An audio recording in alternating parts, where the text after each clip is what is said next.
Good afternoon and welcome to Calabasas Baseball streamed on KYOTV. I'm Hannah Kaufman alongside Jake Baum, and today we will be the announcers for Calabasas High School's varsity game against Agoura.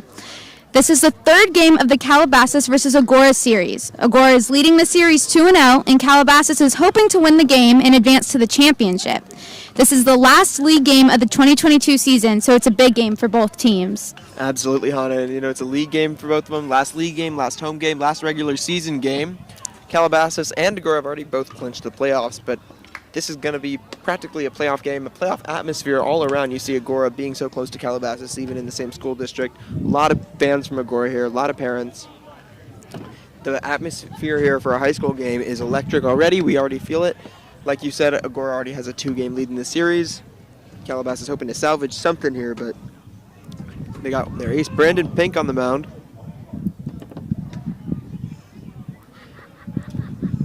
As he bounces one there. Again, they both have clinched the playoffs.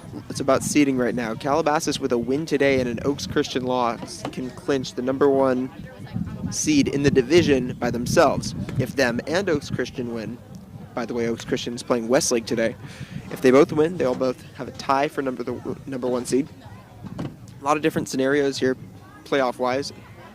It's going to be the same for Agoura has one less record, so if they win and Oaks Christian wins, Oaks Christian takes the #1 seed alone. A lot of different scenarios. We'll remind you of them throughout the game.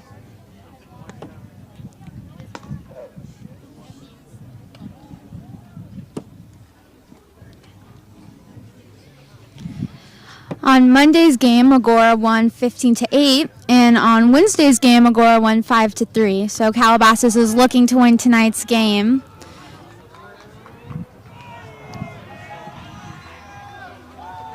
As the first Agoura batter will come up, it's going to be number 9, Miles Callinger. Hey guys, don't mind Mike.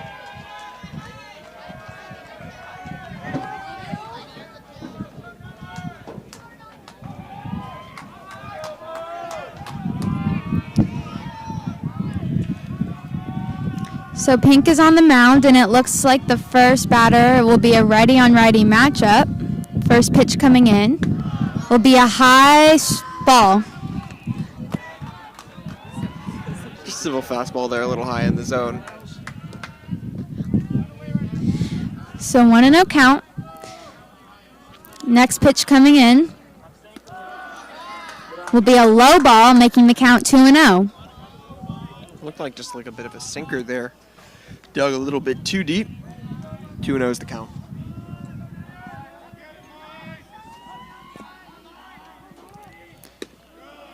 The third pitch will be a strike, and that makes the count 2-1. On a 2-0 count, Pink just wanting to get back in the strike zone. Now, normally on a 2-0 count, especially with a pitch that close to the strike zone, you normally see the batter swinging. A little surprised he didn't there. That he swings at this pitch will be a fly ball to Phoenix Call in right center field. It will be caught for the first out of the top of the first inning. Only 4 pitches for that first batter. I'm sure Pink's satisfied with that.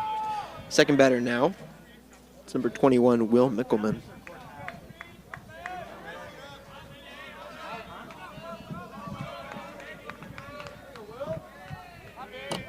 First lefty of the game that Pink will see.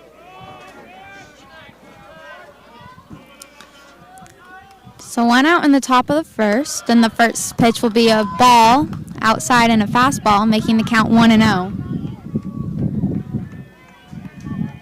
Similar to the first pitch we saw in the last at-bat for Pink. Just a high fastball. He'll get his rhythm, but during this first few pitches we might see a couple of those. That next pitch will be a ball low and inside, making the count 2-0. So far, Pink has gone with the same sequence he did in that first at-bat. High fastball, looks like a low fastball sinker. We'll see what he does here. If it's the same, he's going to go with a fastball on the outside of the plate. It will be a swing and a miss, making the count 2-1. He did stick with the fastball, not on the outside of the plate. Nonetheless, though, it was enough for a swinging strike.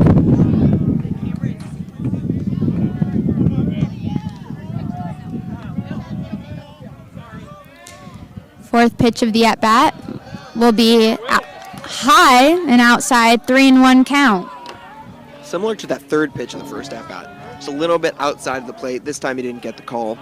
3-1. Expect the batter to be swinging for the fences right now.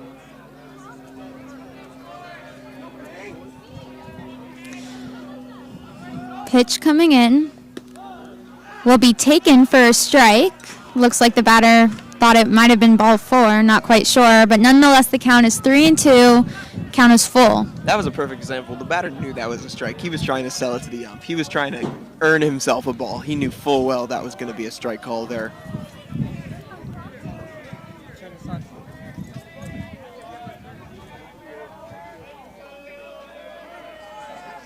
Boy, well.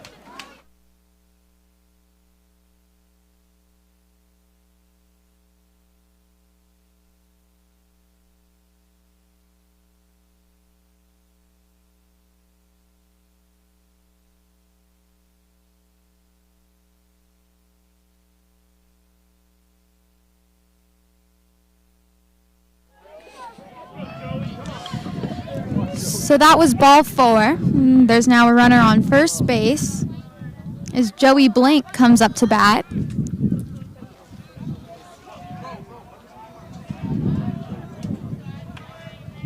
Go, Joe.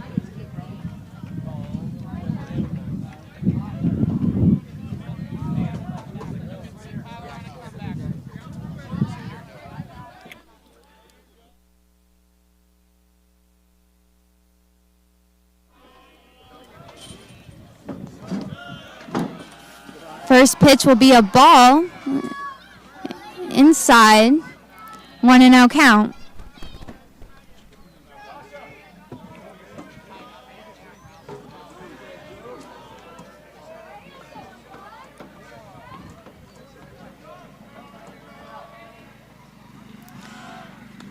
Pink will throw to first to try to pick off the runner.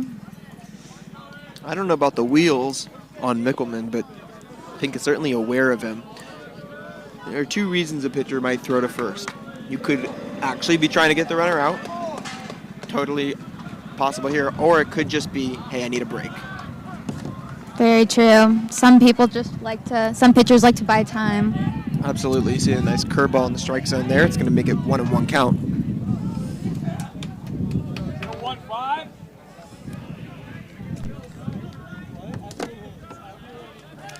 One ball, one strike, 1 out. Batter will call time. This time the batter's buying himself some time. Batter's like, I don't like that you did it, so I'm going to do it. Sorry for any technical difficulties you might be experiencing. Pitch coming in will bounce and get away from Sonnenberg, who is playing catcher today. And the runner will advance to second base. Just a low fastball there. Too low. Not able to block it with Sonnenberg. Not in time, rather. And we'll have a runner at second base. Mickelman at second. 1 out. I think the biggest thing that did right there, that play right there, was now you can't get the double play, well, as nearly as easily. Not a force out anymore. So, not what Pink wants to see here in the first inning. 2-1 count.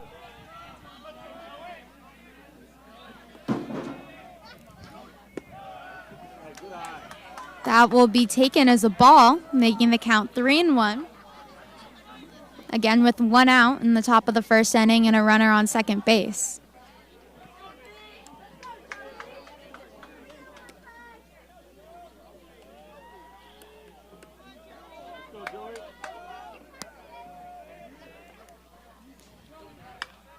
It will be hit to Shulman at second base, who will throw to Jaffe at first, and that will be the second out of the inning. The runner at second did advance to third.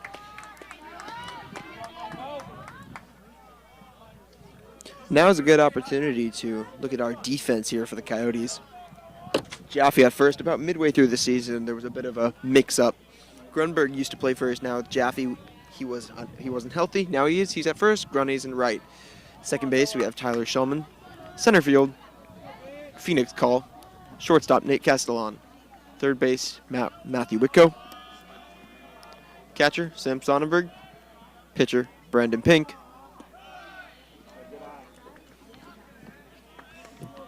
Believe in left field, it's Cooper Bobbitt. So that will be a ball, making the count 1-0.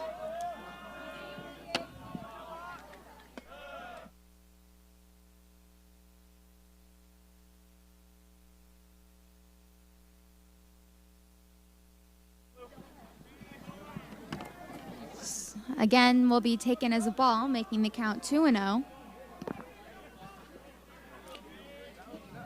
I think that's actually Desi Gonzalez in left field, Hannah. I think so too. So that will be a strike, and the count is 2-1.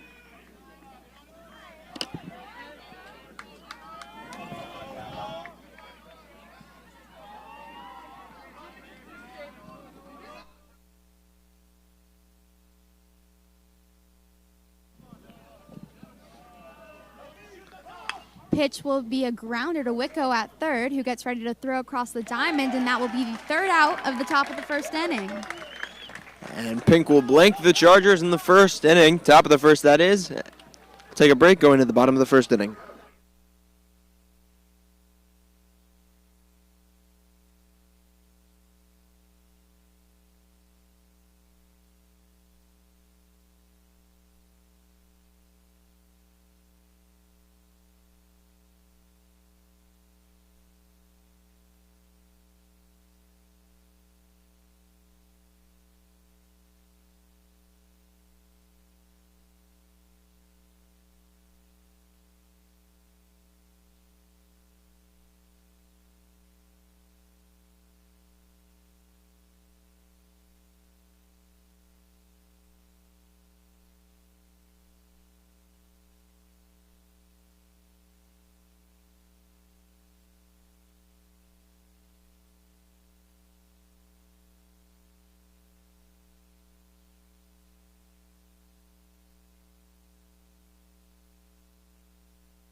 As we're back now, it's going to be Phoenix Call leading off for the Coyotes in the bottom of the first inning. On the mound for the Chargers, number 7, Jameson Johnstone.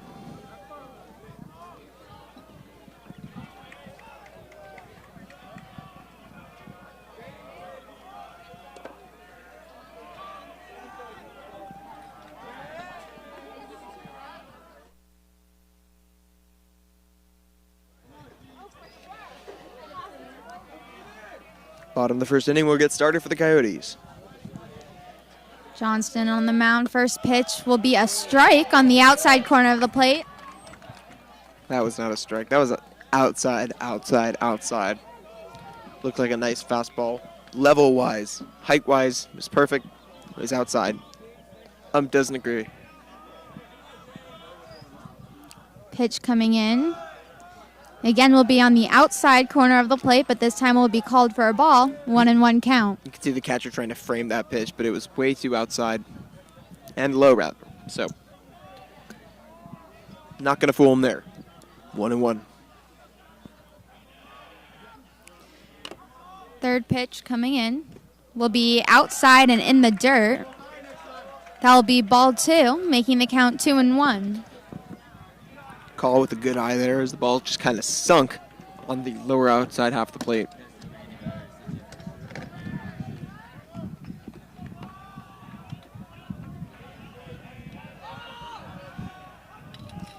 Sorry for the lack of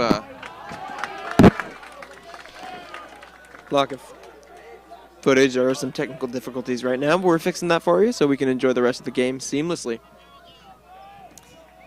So the count is 3-1 in the bottom of the first inning for Phoenix Call. Now 3-2. The count is full as he takes the second strike. Fastball down the plate. Full count now. I mean, if nothing else, this will bring up Johnstone's pitch count. And Call will hit a foul ball right back in the netting. Good way to keep the at-bat alive for Call. And a good way to make Jake and I flinch. It was a good way to do that as well.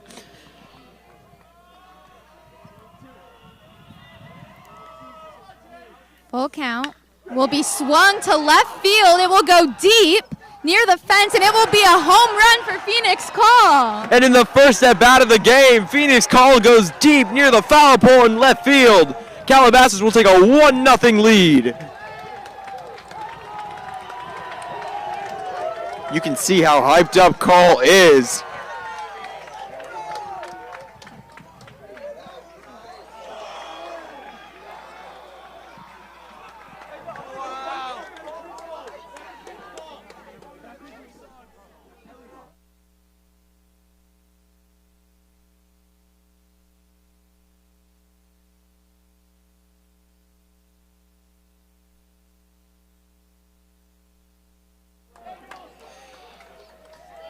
Beautiful first step out there from Call. What a Johnstone leadoff for the Coyotes. Sorry. Cut you off. Castellan up now for Calabasas. In last night's game, Castellan went 3 for 4 with the double.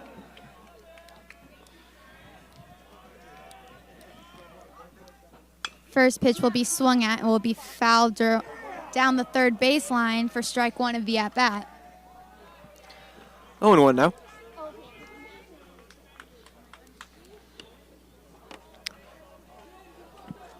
Johnstone hoping to just forget that first home run.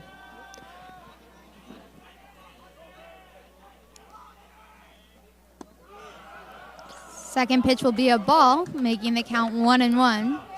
Already the 9th pitch Johnstone has thrown before recording it out.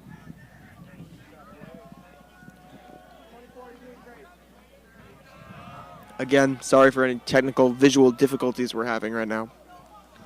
Pitch coming in will be fouled back for strike 2. 1-2 count, again with no outs in the bottom of the first inning. Another great way to make us flinch. I think the Coyotes kind of just, that's their goal today. Forget winning the game, they want to make us flinch. I think so too.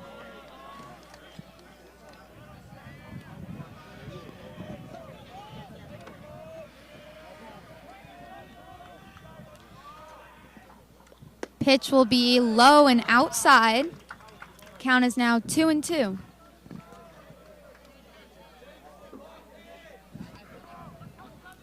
Now at 11 pitches is Johnstone. Still haven't recorded the first out.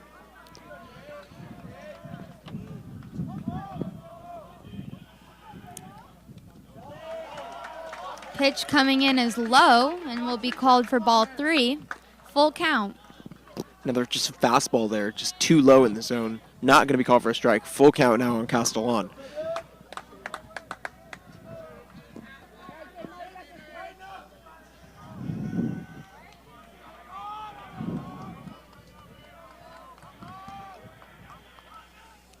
Pitch coming in will be hit to left center field. Will be caught by the left fielder. And that will be the first out of the bottom of the first inning. Great hit. Extremely well hit. Nearly a base hit, nearly a double. Left fielder got over there pretty quickly. And we'll see the first at-bat of the game for Jordan Jaffe.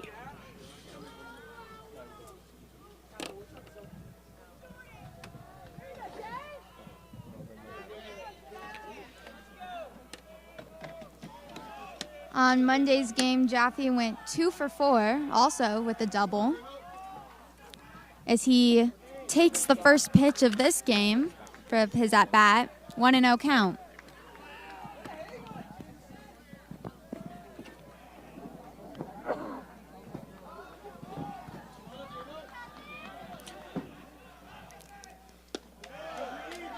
That was low. Definitely a low called strike. Count is now 1-1 with 1 out. I don't know if you guys at home can see quite the angle, but that pitch was low. 9 out of 10 times that pitch is going to be called for a ball.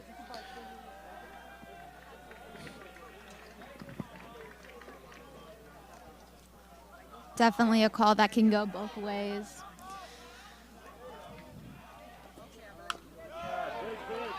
Pitch will be fouled back towards the netting and will be a 1-2 count. Just a simple curveball there. Jaffe, that was a pitch Jaffe could have gotten a hold of. Possibly just a little, didn't quite get the barrel of the bat to the ball, but good pitch to hit. Shame Jaffe didn't get a hold of that one. 1-2. It will be a grounder to the shortstop, hard hit ball, but will throw across the diamond in time to get Jaffe out at first base. That will be the second out of the bottom of the first inning. 2 outs now. Pitch count for Johnstone at 16. And this will bring up Sam Grunberg. Sam Grunberg hit his 8th home run of the year yesterday. Certainly the Coyotes' biggest power threat, along with Call, has been their biggest highlight of this year. Grunberg, a Chapman University baseball commit. First pitch will be hit again to shortstop. Will throw to first base, and that will be the third out of the bottom of the first inning. Extremely similar to the ball that Jaffe hit. Productive inning for the Coyotes. Got their 1 run, got the lead. We'll see you in the top of the second inning.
Number 3 now, Jake Price up to bat, number 5 hole hitter for the Chargers.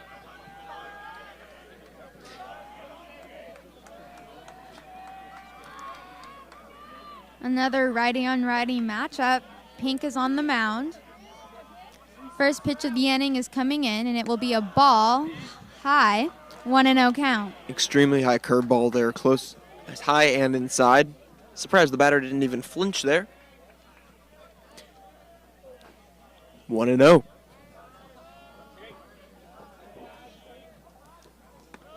Second pitch will be a ball on the more outside corner of the plate. 2-0 count. Even today, I've seen balls more low, more outside than that one called a strike. Nonetheless, 2-0. Expect the batter to be swinging here.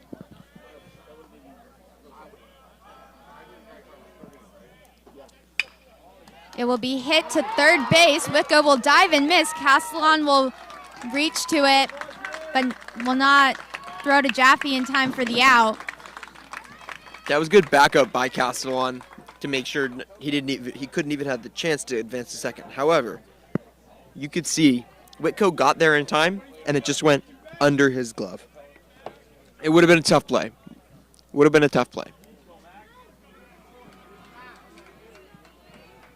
Now Jake's brother, that was Jake Price up. Now it's Max Price, twins.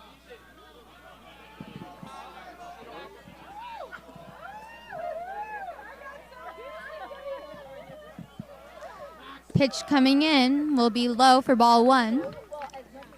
Low fastball there for Pink.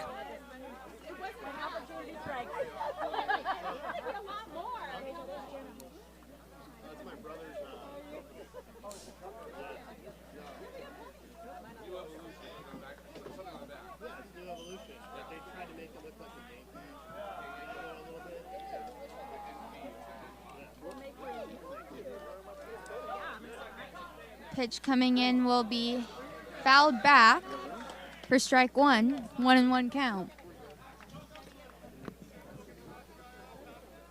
A little late on that one, just got the end of the bat.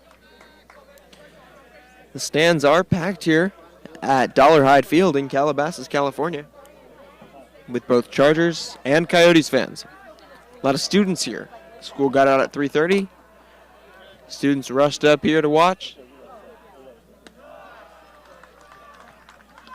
And that pitch will be a ball, making the count 2-1, once again with the runner on first base. Students hoping to see their Coyotes, clinch first place. Now, obviously, we've got to still wait on the Oaks Christian game. So if you're a Calabasas fan watching today, we're rooting for Westlake to beat Oaks Christian. If that happens, a Coyote win means first place. Pink will throw back to Jaffe at first. Runner will be safe. Is able to get back standing.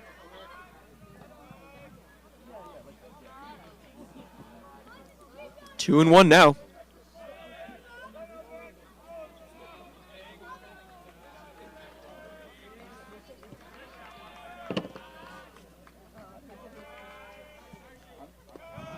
The pitch will be low and in the dirt. And the count is now 3-1.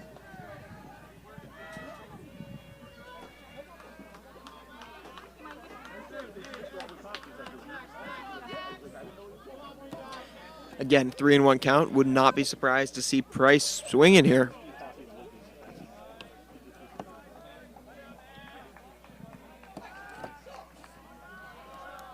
Pitches coming in will be swung at, just foul down the left field line. Well hit ball, just foul. Little early on that one. So the runner will now go back to first base, and the count will now be full, 3-2. Batter's trying to battle. That would be Price. But Pink is trying to get the strikeout.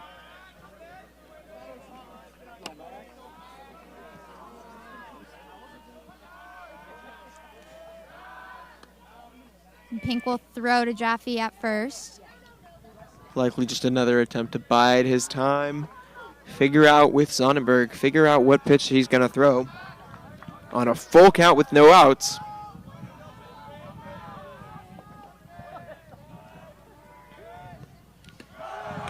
And that will be ball 4 for Max Price. So there are now runners on first and second base with no outs in the top of the second inning. Figured out he was going to throw a curveball there, just a little high in the zone. And this will bring up Cooper Bowen.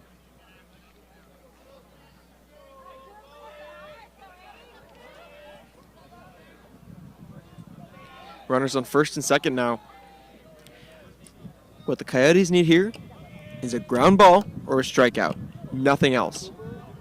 With no outs, a flyout could definitely advance the runner from second to third. Now that their flyout scores them. With only a one-run lead, Calabasas cannot afford to do that. Expect to see some low pitches now. Low pitches, possibly some outside. He's looking for swing and misses, and if he doesn't get the swing and miss, he wants that ball to stay on the ground.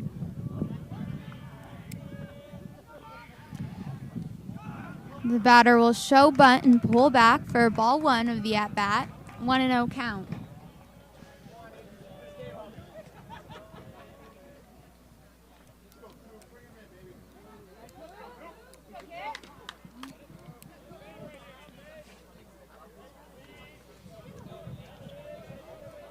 Just 1-0.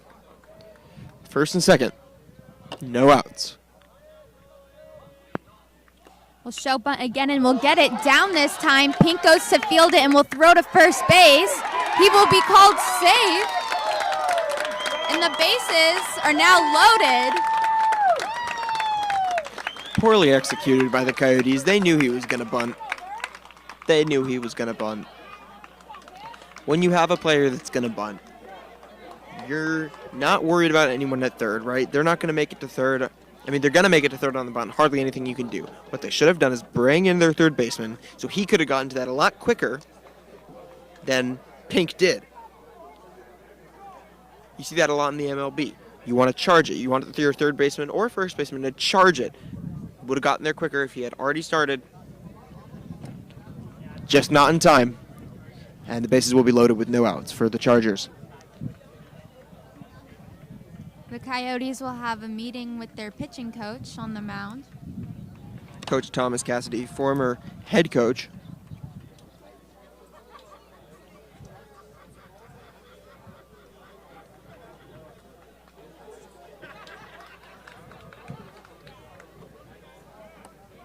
There was a lot of noise from the Agoura side and the bleachers.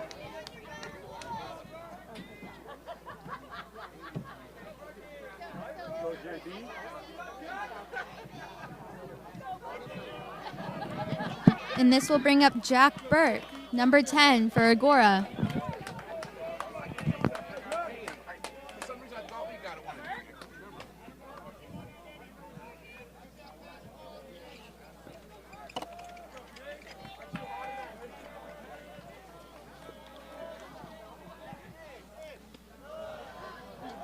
First pitch will be called a strike, 0-1 count.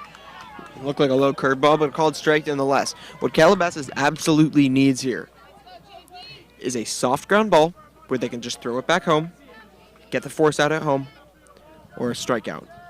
Even a double play right now would likely score a run. That's why you've seen the first two pitches lower in the zone. They want a very soft ground ball that they can just throw home for the force out or a strikeout. As Jake said, that was low for ball one, 1-1 count.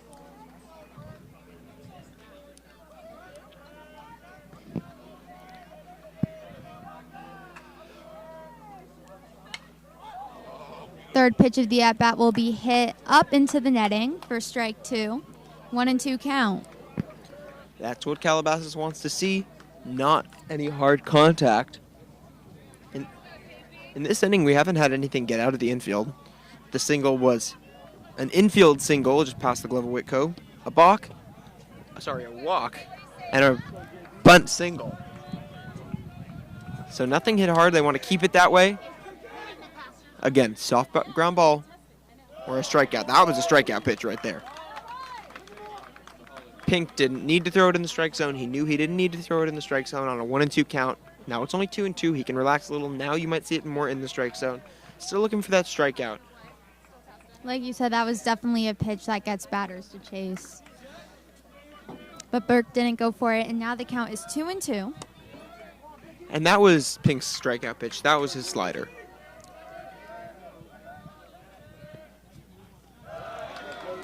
That will be another ball, making the count 3-2. The count is now full. Oh, even though it's only the second inning, you can feel the intensity here. Full count, bases loaded, down by 1 run. I think at this point, you got to wonder if Pink is thinking, okay, I can settle for 1 run, allowing 1 run, keep it tied up, but full count, a walk is the last thing Coyotes need. Pitch coming in will be strike 3 looking for Jake Burke. Excellent pitch by Brandon Pink. A beautiful fastball right down the middle there by Pink, and the batter didn't even protest it. Go, Brandon.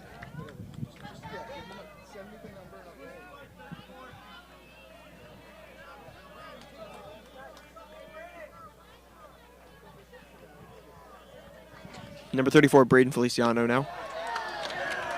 First pitch will be a strike. 0-1 count. Curveball there. So now we have 1 out. Bases still loaded. 0-1 count. Now is when you can be more okay with any kind of double play. Any kind of double play will get you out of the inning. Whether it's a ground ball, double play, fly ball, throw it back in. Looked like another strike to me. I don't know what the umpire is thinking. That's a strike. Even you can see the third base coach saying you should have swung on that because he knew it was a strike. Umpire doesn't agree. 1-1. Calabasas fans definitely agree with you, Jake, that it was a strike.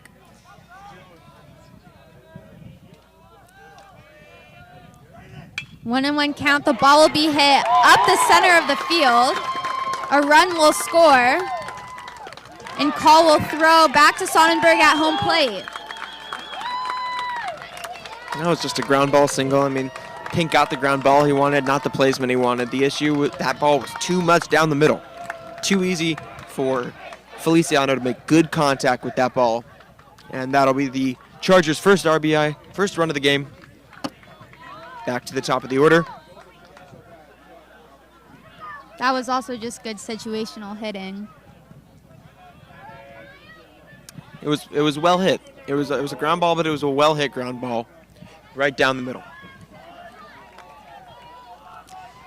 So bases are still loaded, meaning runners will run on any contact on the ground. First pitch will bounce in the dirt, but Sonnenberg will track it down, and that will be ball one of the at-bat.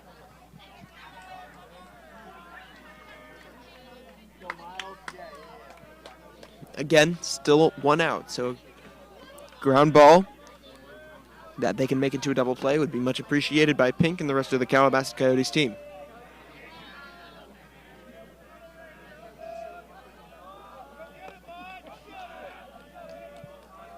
Pitch coming in.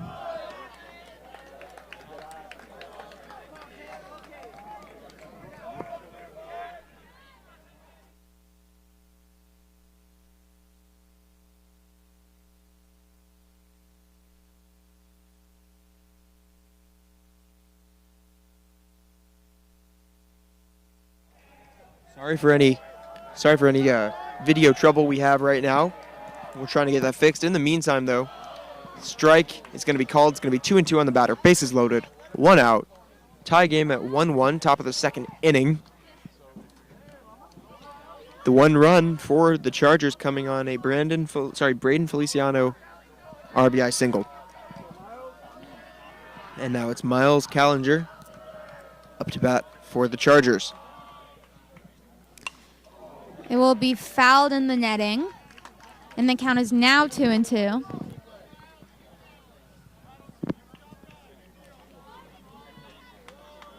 That's correct. 2-2 count. Ground ball double play or a strikeout would be much appreciated by Pink. But instead, it's a well-hit ball to Call in center field. The throw is in. Not able to, oh no! The ball was thrown to center field. Then they threw it to third base because it wasn't in time. And the throw from Sonnenberg to the third baseman was over his head, past the left fielder, and every single runner on the bases will score.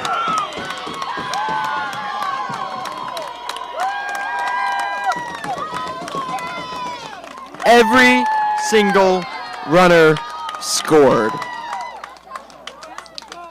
That was a 3-run sac fly. A 3-run sacrifice fly.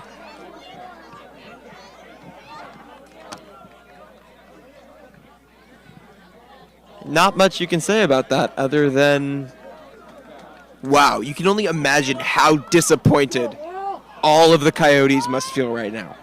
If you pay close attention to the MLB, you'll notice a few days ago there was a game between the Minnesota Twins and the Detroit Tigers. Very similar thing happened like that. The Twins were able to walk off on a bunch of errors from the Twins.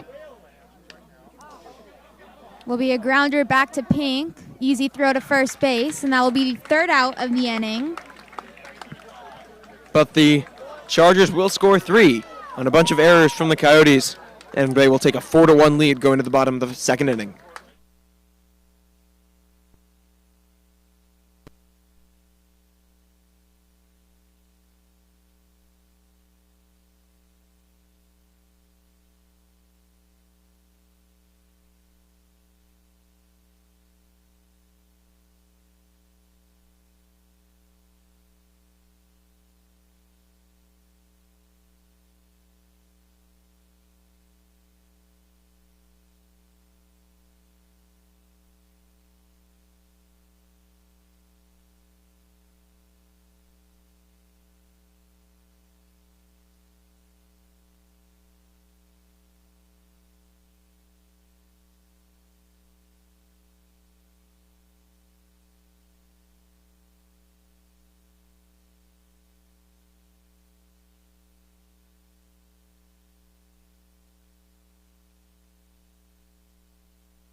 This stream is brought to you by Schachter Orthodontics. Schachter makes your kids' smiles look that much brighter. Schachter Orthodontics. Jacob Treasel now to bat for the Coyotes. Designated hitting today. 1 run in the first on a Phoenix Call home run. I think Johnstone feels a little more comfortable now pitching with that 3-run lead. And the first pitch will be a ball. 1-0 count. Looked like a fastball right down the middle. Calls seem to be all over the place right now for the home plate umpire, but 1-0 nonetheless, and it was in the Coyotes' favor. Second pitch will be high for ball 2. Another fastball high in the zone. Outside the zone, rather.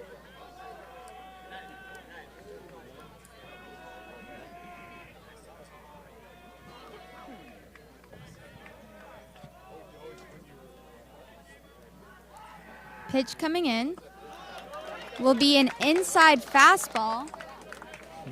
That pitch looked inside to me, but it's a strike. At least it's called a strike. 2-1 count now on Treasel.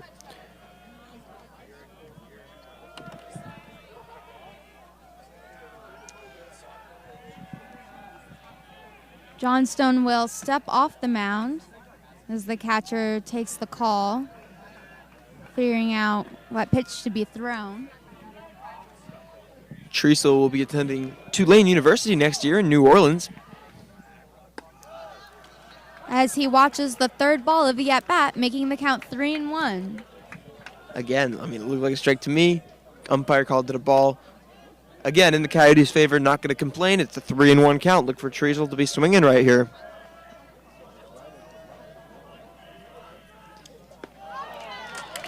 And that will be an inside pitch called for strike 2, making the count full, 3-2. Yeah, Treasel thought it was a ball. I thought it was a ball. A lot of the Coyote fans thought it was a ball. Full count.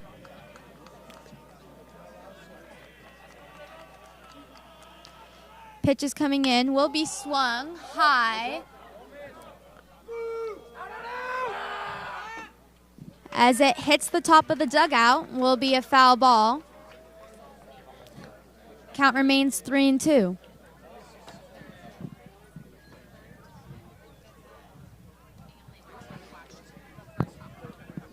Little kid went and got the ball. Treasel will stay alive, though. Full count.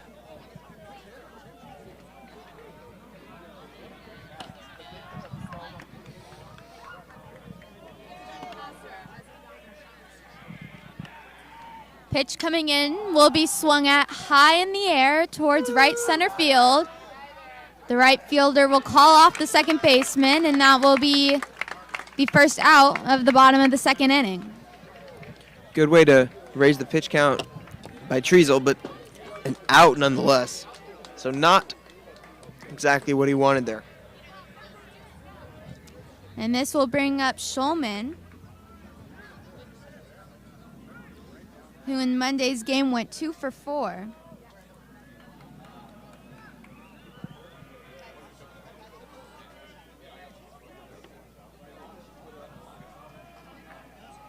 First pitch of the at-bat will be called a very low strike. 0-1. Jake is very surprised. Yeah, this strike zone's been all over the place today. That looked low by a mile. What's he going to call that, a strike 2? Another low pitch there. That one's going to be called the ball. It's going to be 1-1. Bounced in the dirt. I won't stop this umpire.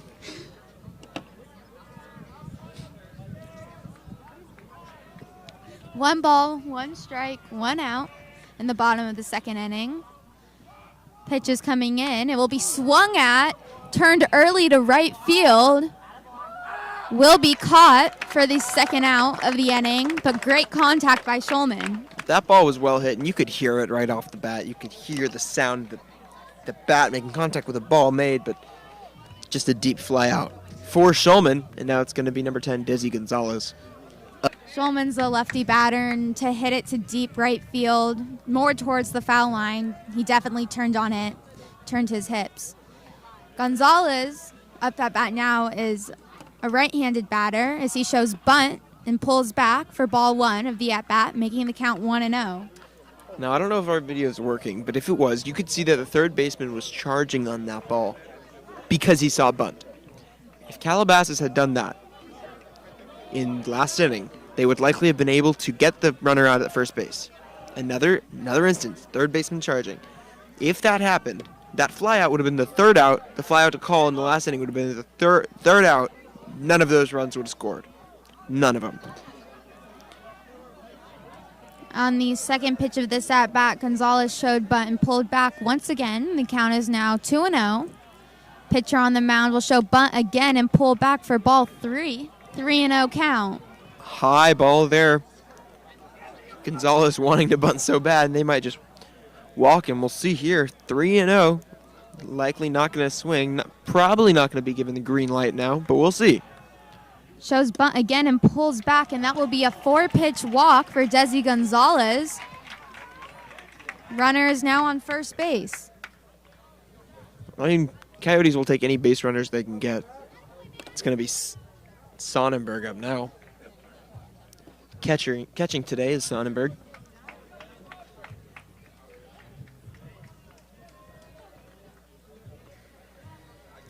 Last night, Sonnenberg had a single, and he is hoping to replicate that at bat.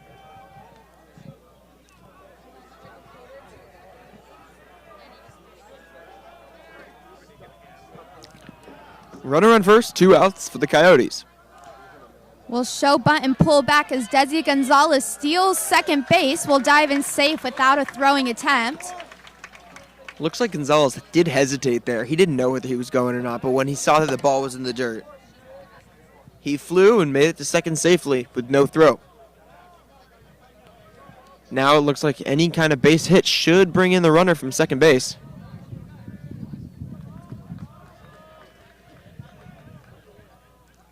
Pitch coming in will show bunt and will pull back. Will bounce off the wood. Desi Gonzalez will get to third base. Just a wild pitch there. 2-0 now. You can see Sonnenberg almost trying to bunt on that one. Just gonna trust his speed maybe. Sonnenberg, one of those catchers with speed you don't see too often. But still, at the runner at third base, any kind of base hit will get him in. So looks like Sonnenberg showed bunt and then pulled back. There was definitely contact with the batter's glove.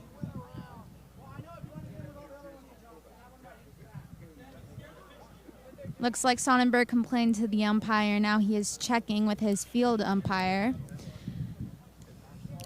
Not quite sure what happened there. I don't know what Sonnenberg is arguing. It looked like he pulled back. It might have made contact. The ball might have made contact with the bat. I think he thinks it's catcher's interference. His bat hit the catcher's glove, I think. Regardless, they're not going to call it catcher's interference. Coach Court, head coach for Calabasas, Sean Court, arguing with the field umpire. Shouldn't be, if they were talking about catcher's interference, though, I don't know why they're talking with the field umpire. That would be a home plate umpire decision. And now the Agoura coach has some stuff to say to the home plate umpire. So nonetheless, we're back in the game. The count is 3-0 with 2 outs. Desi Gonzalez is on third base, and Sonnenberg is looking to score a run. Base hit scores a run. Pitch coming in. Will show bunt and will pull back. Strike one. 3-1 count. Now, I know Sonnenberg, I trust his speed, but I wouldn't be going for a bunt here, personally. Pitch coming in. Will be taken again for a strike.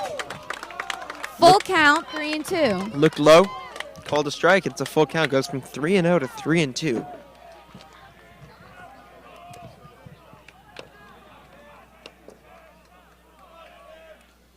Will be swung at a high pitch, grounder to shortstop, who will throw Sonnenberg out at first base for the third out of the bottom of the second inning. Just not a well-hit ball. I'd say that swung a little bit early, not hard enough. The ball was high, and it's just a ground out to the shortstop. Top of the third inning coming up after this.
back for the top of the third inning. Joey Blank now up for the Agoura Chargers. In his first at-bat, he grounded out to the second base. And now he will hit a fly ball to Phoenix Call in center field. That will be the first out of the top of the third inning. Easy fly ball there for Call. And now number 30, Noah Thompson, first baseman for the Chargers, is going to be up in his first at-bat. He grounded out to third base.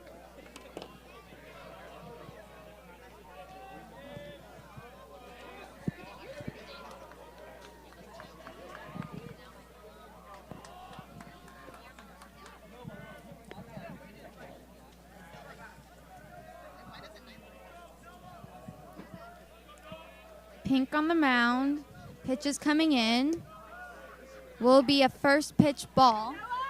First at-bat ball. Sorry. Definitely looked like a good pitch to me because it was a curveball. Looked like it was going to be in the zone. Wasn't in the zone. Just didn't get the swing. 1-0 count. Will now be 2-0 as Pink throws a high and inside pitch. Just a fastball, possibly thrown a little early there. Once again, if you're just joining us, sorry for any visual problems that we're having. Pitch will be hit to left center field, and Phoenix Call will get there for the second out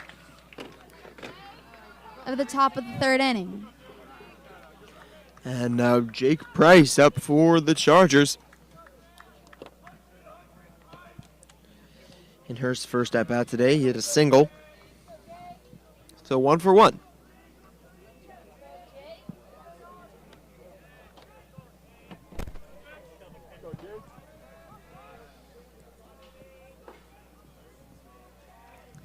First pitch coming in will be swung at, high fly ball to center field. Phoenix Call will be there to make the third out in all 3 outs of the top of the third inning. 3 straight fly balls straight to Call. Easy inning for Pink. And we'll be back in the bottom of the third inning.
Second lefty of the game for the Coyotes is going to be Matthew Whitco, playing third base today for Calabasas. If you're just joining us, Calabasas is down 4-1 in the bottom of the third inning.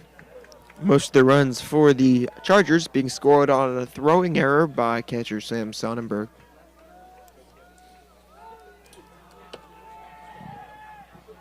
Whitco now up at bat. In Monday's game, he hit a double and had 2 RBIs. He shows bunt here and will pull back for ball 1. 1-0 count. Low and outside there for the ball.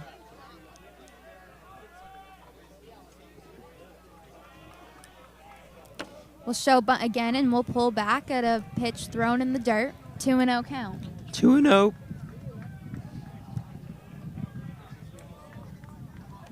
They just want to build the pitch count of Johnstone.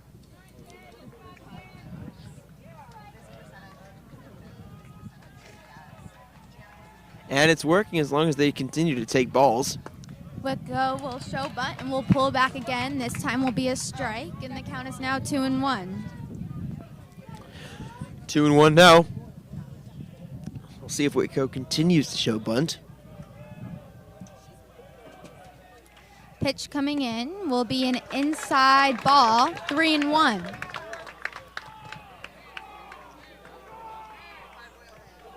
All right, 3-1 now. We'll see if he swings. We'll see if he tries to bunt once again. A lot of things for Whitco to do here on 3-1. We'll show bunt and we'll pull back at an inside fastball. That will be a walk for Whitco. Very nice walk from Whitco, and we know Whitco has speed. Certainly a threat on the base paths. And now look who's up. None other but the man who hit a home run in his first at-bat of the day.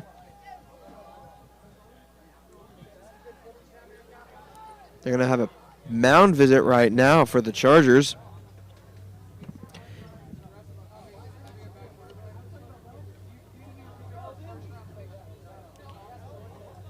Call, the younger brother of Chase Call. Chase Call is a player on the Coyotes in the past. Now goes to UC Irvine and plays baseball for the Anteaters. Got his first start a little over a week ago for UC Irvine.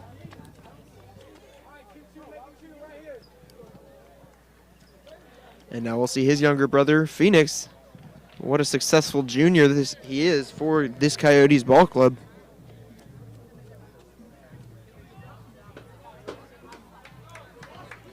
In last night's game, Call had a single and was also hit by the pitch twice.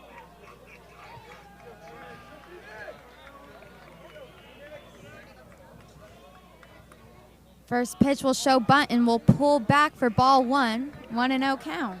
Little surprised Whitco didn't go there, but nonetheless, a ball, 1-0. Really craving some barbecue right now. Pork ribs. Ooh. Barbecue sounds good. Second pitch, Call will show bunt and will pull back for a strike. 1-1 count. Not quite sure why Call pulled back there. That was a fastball right down the middle, right center cut. Tell you who has some good pork ribs. Rib Ranch Barbecue. Call will chase the pitch outside, making the count 1-2, with Whitco still on first base.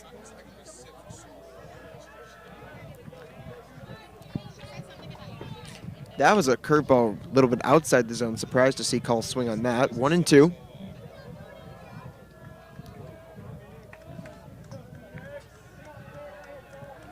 Pitch coming in will be outside and will be a ball, making the count 2-2.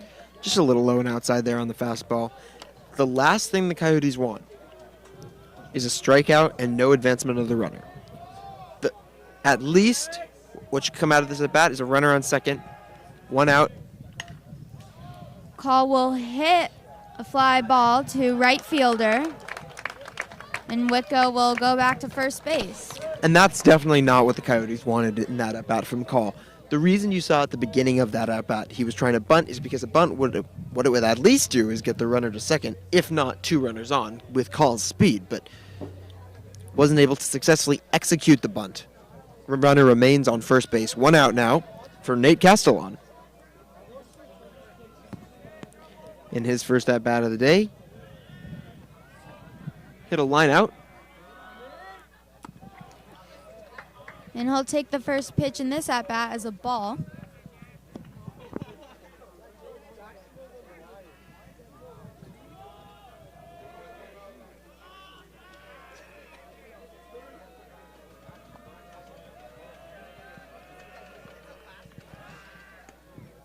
Johnstone will throw back to his first baseman. Whitco will dive back safe.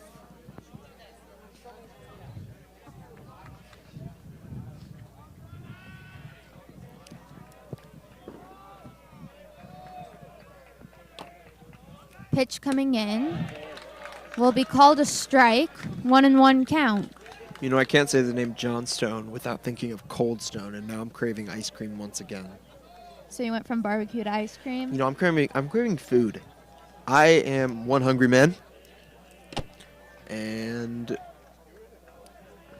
So you just want a meal. Yeah, I do want a meal. Castellan will hit a foul ball towards the right field line, and the count will be 1-2. I think we need a full barbecue here like they have at the football games. Like a full-on barbecue. People will buy it. If you look at all the fans here today, there are a fair amount. They could make some profit if they started cooking up some food out here at Dollarhide Field. So your suggestion is to sell barbecue? Yeah. Even if it's as simple as burgers and fries. Or burgers, fries, hot dogs. Maybe not fries. It's difficult to get a fryer up here. But if you just brought a mobile barbecue, made some burgers, made some hot dogs, sell them for a couple bucks, people will buy them, make a little profit. Pitch will be outside, framed to be a strike, but will be called a ball. Just a simple outside fastball there, looking for that call. Didn't get it. 2-2 now. One runner on, one out. Some bickering from the fans.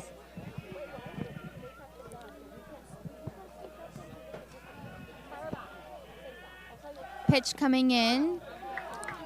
Castellan will take it for ball 3, making the count full. 3-2 count. I'll tell you something about that. That was a great take by Castellan and a great pitch by Johnstone. Ice cream. Anyways, great pitch there. I thought that was a strike the whole time. I'm very surprised Castellan took that. And not only surprised, impressed. Impressed. That was a tough pitch to lay off. Castellan did. Full count now. Pitch coming in. Whitko will be taking second base as Castellan hits it in the 5-6 hole to left field. That will be a single, and runners will now be on first and second base. Good at bat for Castellan. Able to be productive. Runners on first and second now. Jaffe and Grunberg up. Still only one out.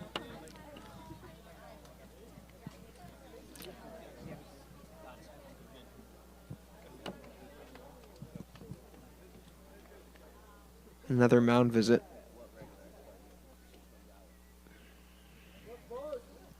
We'll see whether they're going to switch pitchers out. I don't believe they will. Looks like it's just another mound visit. Perhaps they're conversing and trying to figure out whether they think he can stay in or not, and they're going to take him out.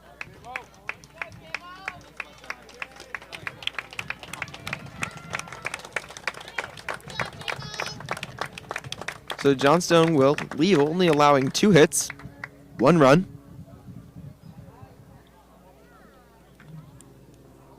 And 2 walks.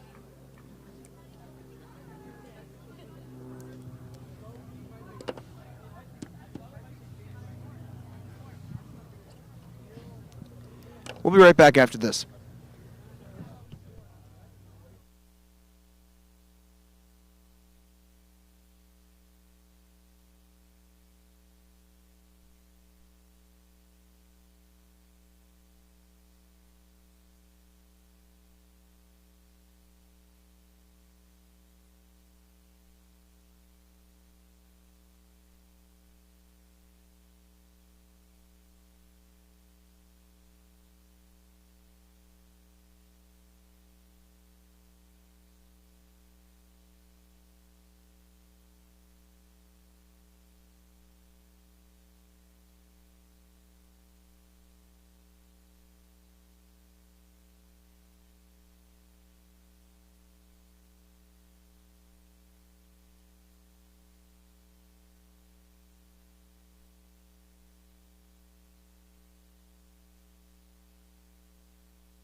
Critical situation here now for the Coyotes. First and second base. We're in the bottom of the third inning. One out for Jordan Jaffe, the University of Richmond baseball commit. And he got hit. In the first pitch of that at-bat. And you know what that means. You know who's up? It's a bad, bad man right there. Sam Grunberg, 8 home runs on the year. Grunberg will come up with now bases loaded as Jaffe gets hit. Looks like on his elbow guard. So hopefully no pain there. Pitcher right now for the Chargers is Ty Diefenbach. Hopefully I'm not butchering that. Butchering. Meat sounds really good. I think you're just really hungry. I'm really hungry. Ball there, low fastball. So the count is now 1-0.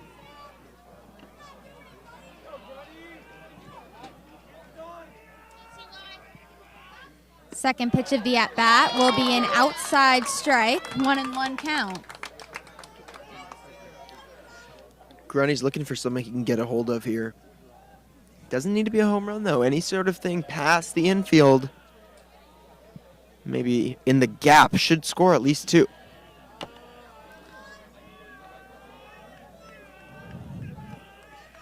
Pitch coming in will be swung at. Looks like it was hit off the more inner side of the bat, and it will be a... And you just know that Grunberg and the Coyotes are not happy with that at-bat. It will be a pop fly to the second baseman. Second out with bases loaded. Still bases loaded for Treasel now in Treasel's first at-bat. He flew out to right field.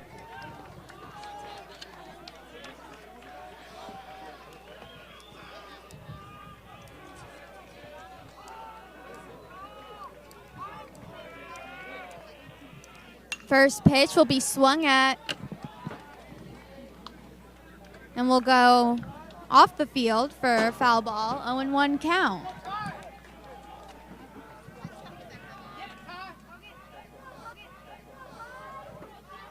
Maybe another kid will get that ball as well. 0-1. Just a little high there. Could have been called a strike, but I'll call it a ball. It's going to be 1-1 with 2 outs. Bases loaded for the Coyotes. Whitco on third. Castellan on second. Jaffe at first. The runners will be running on contact. Treasel looks at a high pitch for ball 2. 2-1 count. Looks like the ump thought it was a little high again. The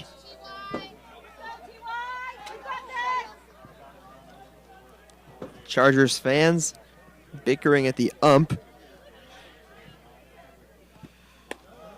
Will be another high fastball for ball 3. 3-1 count. 3-1 now. Now, normally on a 3-1 count, you'd see him swinging. If Treasel doesn't like this pitch, he's not going to swing. He's not going to waste this opportunity with bases loaded. 3-1 count. Again, a walk here.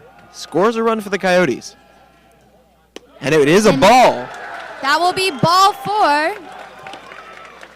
So Diefenbach walks in a run as Whitco touches home plate. And the score is now 4-2. Not something you see too often, especially in high school, an RBI walk. But nonetheless, it was, and it's going to be Shulman now. In Shulman's first at-bat, he flew out to right field.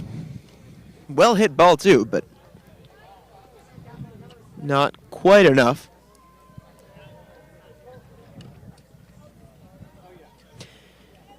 2-4 is our score in favor of the Agoura Chargers.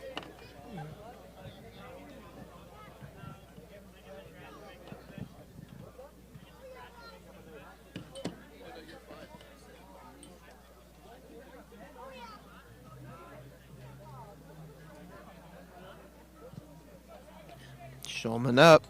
Tyler Shulman. One of the 2 lefties in this lineup today for the Coyotes.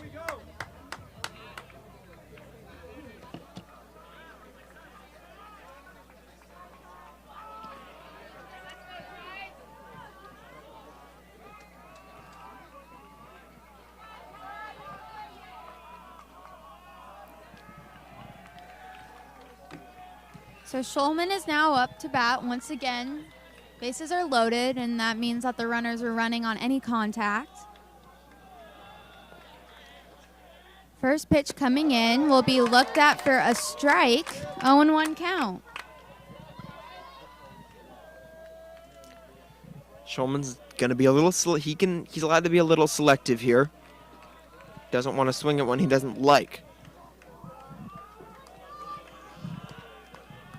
Second pitch coming in will be fouled back. 0-2 count. He liked that one, just a little late on it. Little late. Shulman now is going to have to battle and protect the plate in order to stay in his at-bat and hopefully score at least one run for the Calabasas Coyotes. 0-2 count. Pitch coming in will be swung at and will be fouled back. 0-2 count remains. Another one fouled off. Very creative. You know, I've heard announcers say that professionally and even in video games. Another one fouled off, and it always reminds me of that song. So it stuck with you. Oh, it definitely stuck with me. Another one fouled off. I think it's going to stick with me too now. You're welcome. Thank you. So that pitch will be a ball, high and outside. 1-2 count. You know, it's got to be a scary situation for Shulman right now. Base is loaded. He doesn't want to squander this opportunity. Don't get this opportunity very often. 1-2 count. Now on a 1-2 count, he can't be as selective as he would like. Good take. Count is now 2-2 as he watches a high fastball.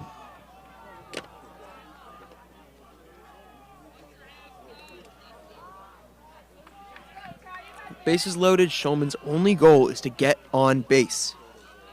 As long as he gets on base, he's doing his job. And it hits him! He did do his job. He got on base. And it's going to be another RBI. This time it's going to be through a hit by pitch. Scored for the Coyotes.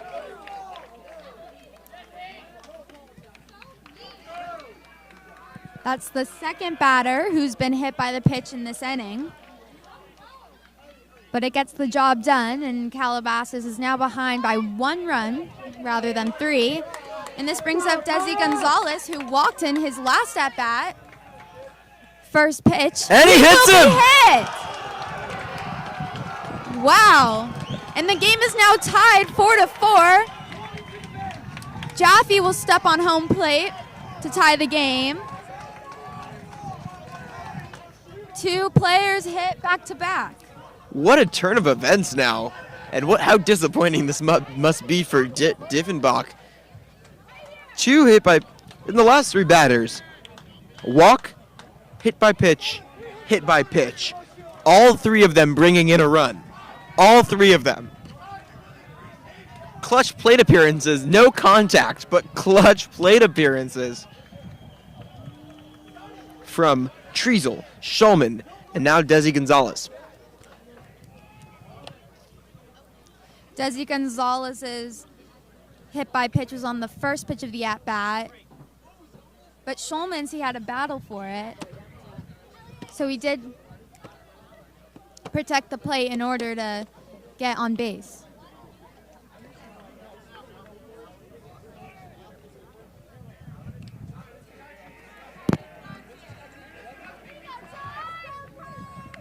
So the mound visit by the catcher is now over, and this will bring up Sonnenberg, who grounded out to shortstop in his last at-bat.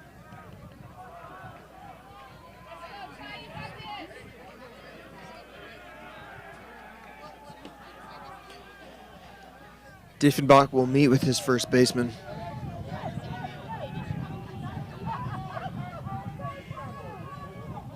Sonnenberg hoping to do the same, and another hit by pitch or a walk would mean the lead for the Calabasas Coyotes. What an interesting way for Calabasas to score all these runs here as the Chargers take another mound visit. The Calabasas fans are entertained, if nothing else. Calabasas definitely started a rally this inning.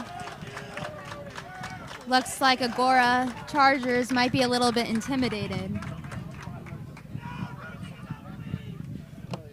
Only one hit this inning and 3 runs. 3 runs, 1 hit. Not something you see too often. Yeah, do you guys have a full ride? I didn't think so. That's right. Yeah. Where's your D1 scholarship? So you are? You're going to enjoy it?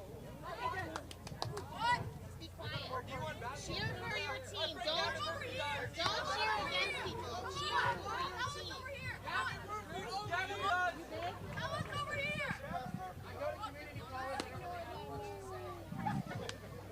Just cheer for your team. Don't cheer against me. Cheer for.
Sonnenberg up now.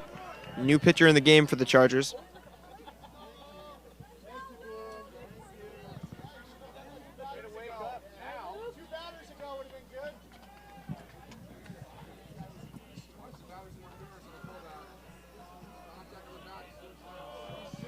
You might have heard some bickering between the Calabasas fans and the Agoura fans previously.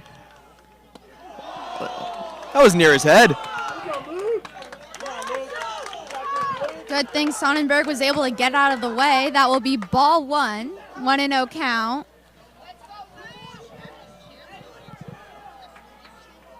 Very close to his head, that pitch was. What are you, Second Yoda? pitch of the at-bat. Another inside pitch, almost hit his arm. 2-0 count. And yes, I am Yoda. Pitch was high. It was. There you go. Okay. 2-0 now after 2 close pitches. Pitcher will throw his first strike of the game. The count is now 2-1.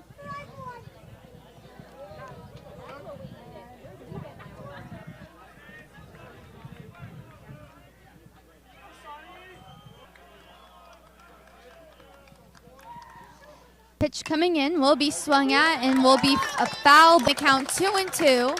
So 2 balls, 2 strikes, and 2 outs for the Calabasas Coyotes. Good job by the Agoura pitcher to get back in this at bat. It was 2-0, 2-2 now. Sonnenberg's really going to have to protect the plate and battle. Bases are still loaded, so once again, we'll be running on contact. Slow pitch game so far. Slow paced game, that is. 2-2. And that will be ball 3. 3-2 count. The count is now full. And especially if you're a Coyote fan, but if you love baseball, you outs. Bases loaded. Tie game. Runners will be running on the pitch. Pitch is coming in. What?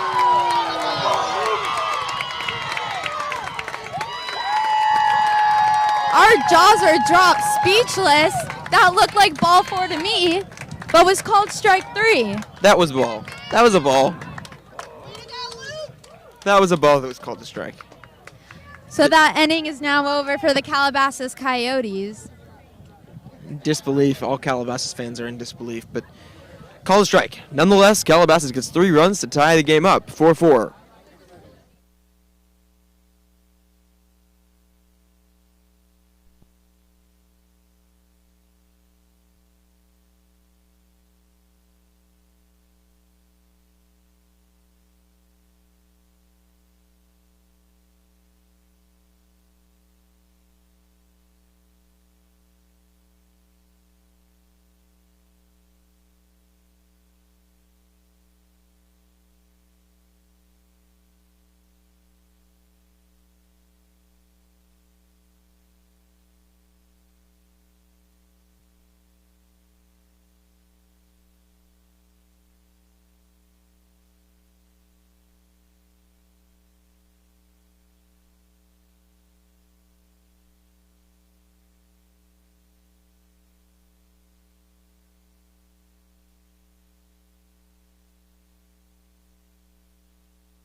back for the top of the fourth inning. The Chargers catcher, Max Price, up to bat in a whole new ball game right now.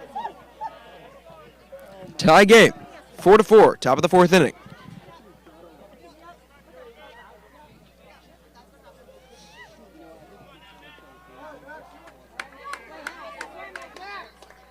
At, and it will be a grounder foul down the third baseline. Wicko, it will be able to reach it backhand, but still foul, and the count is 2-2.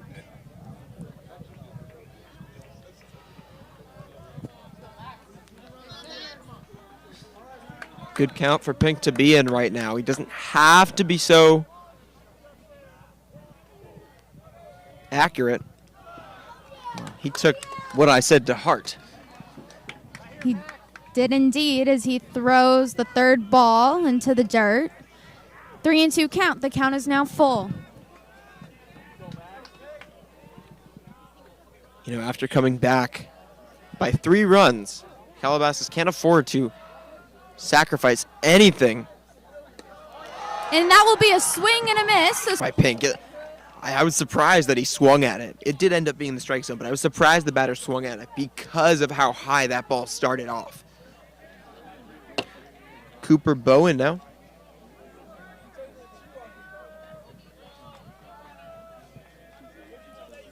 Pitch coming in. Will be called a first pitch strike. 0-1 count. Bowen had a bunt single, his first plate appearance of the day. 1 for 1.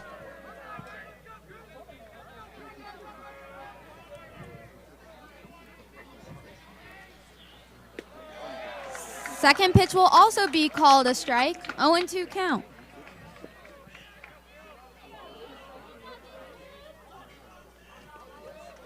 Pink wants to take command of this inning after its good start.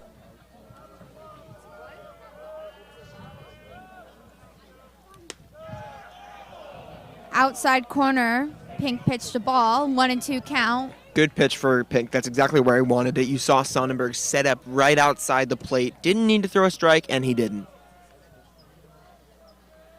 It was a close call, though. Absolutely was. Pink on the mound. And will be strike 3. That will be a strikeout looking. Second strikeout in a row for Brandon Pink. It's now 3 strikeouts in the game for Brandon Pink.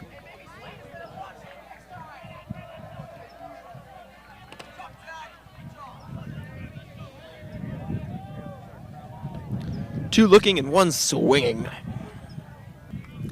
And now it's Jack Burke. Who will watch a first pitch strike. 0-1 count. Burke at third base today. First at bat, strikeout looking. Pink hoping to make it 3 strikeouts. Won't do it. Will make contact, and it will be a pop fly to second baseman Shulman. 1-2-3 inning for the Calabasas Coyotes. Efficient, perfect inning for Pink. Good way to continue this game, continue and ride the momentum that they got in the bottom of the third. 4-4 in Calabasas.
And we are back in the bottom of the fourth inning. Wicko will lead off the inning, and he also led off the third inning. Coyotes were able to bat around in the bottom of the third. First pitch will be a strike. 0-1. Batter thought outside, so did the Calabasas fans, but it's called. It will be a fly ball to shallow left field. Will be caught, and that will be the first out of the bottom of the fourth inning. Not too hard hit. Simple out for the Chargers to make, and now it's going to be Phoenix's call. Homer in his first at bat, flew out in his second.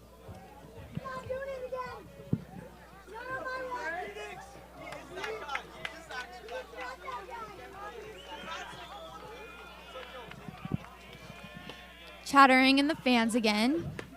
As Call watches the first pitch, first strike. 0-1 count. I think Call is going to be a little more selective than he was in his last at-bat. In his last at-bat, first pitch remotely in the strike zone, and he was swinging. In the dirt for ball 1. 1-1 count.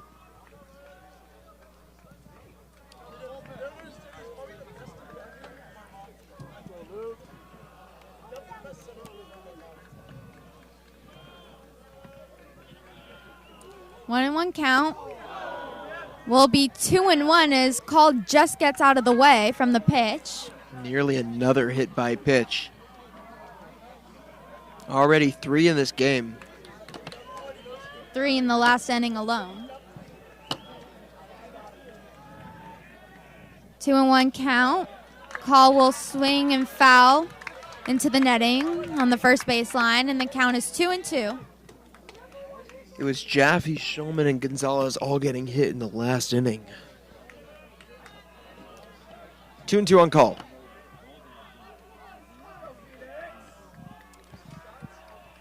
Pitcher shaking off the call, finally agreed. 2-2 count will be 3-2. Shaking off the call. Little punny joke there. It's going to be a full count now. Nice pun, Jake. I know. So Call has a 3-2 count. The count is full. And he hits him. Straight in the back on a 3-2 count. Call is now on first base, and this brings up Castellon.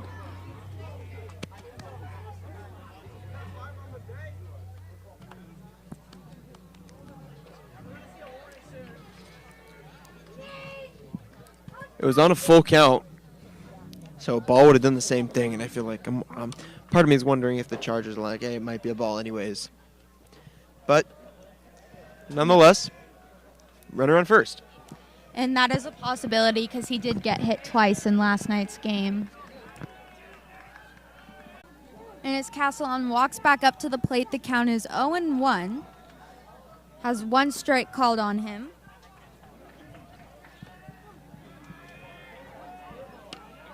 Castellon, a transfer. This is his first year with Calabasas. Pitch coming in. Call will steal second base, will dive in safe, and it will get the second baseman and the shortstop, but Call will remain at second base. Very nice steal by Call. Throw is offline. But if Call was paying more attention on that play, I wonder if he would have gone to third. Ball in the second baseman. Definitely a possibility. So that was called a strike, and the count is now 0-2. With 1 out in the bottom of the fourth inning.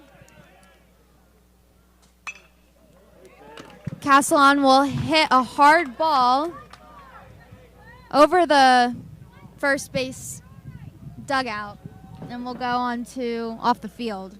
Ball landed in the softball field.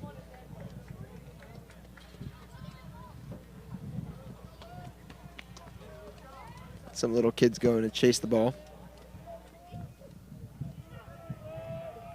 So 0-2 count, Castellon battling. Pitch is coming in, and it will swing, and it will go high. Will stay in the field. Will be caught in foul territory by the first baseman. And that is 2 outs in the bottom of the fourth inning. Thompson able to make the play.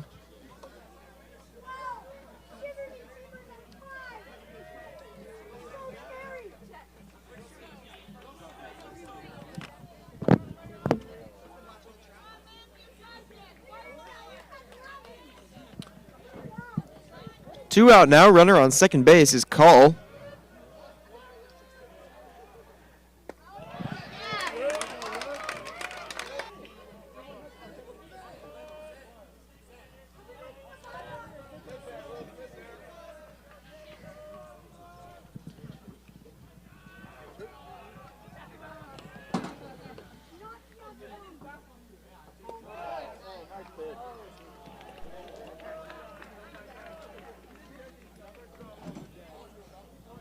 Sorry for that quick error. 1-1 count on Jaffe. Didn't really get to touch on it as much as I wanted to in his last at-bat. He got hit by a pitch. But University of Richmond baseball commit, 4-year starter.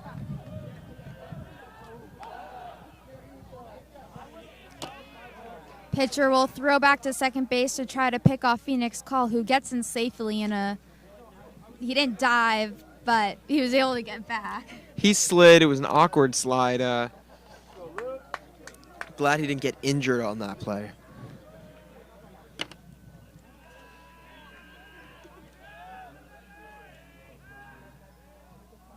Well, more to take time this time. That pitch was not that pitch. That throw to second base was going at about 10 miles per hour. So you can just tell. Just checking on the runner, making sure he's aware that he's gonna keep his eyes on him.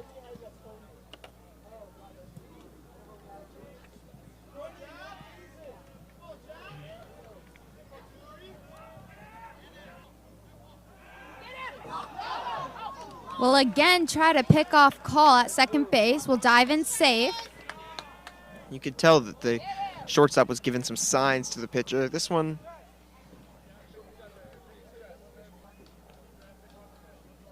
be surprised to see him throw back again, but we'll see. He's not going to throw back. He will pitch a strike, making it count 1-2 against Jaffe, who grounded a short and then was hit by a pitch, so he's really looking to reach base on a hit. And Call is in scoring position, so a base hit could score a run. I'd watch the second baseman here. Watch shortstop. Call going to third as Jaffe fouls it back, so he'll be on his way back to second base, and the count remains 1-2.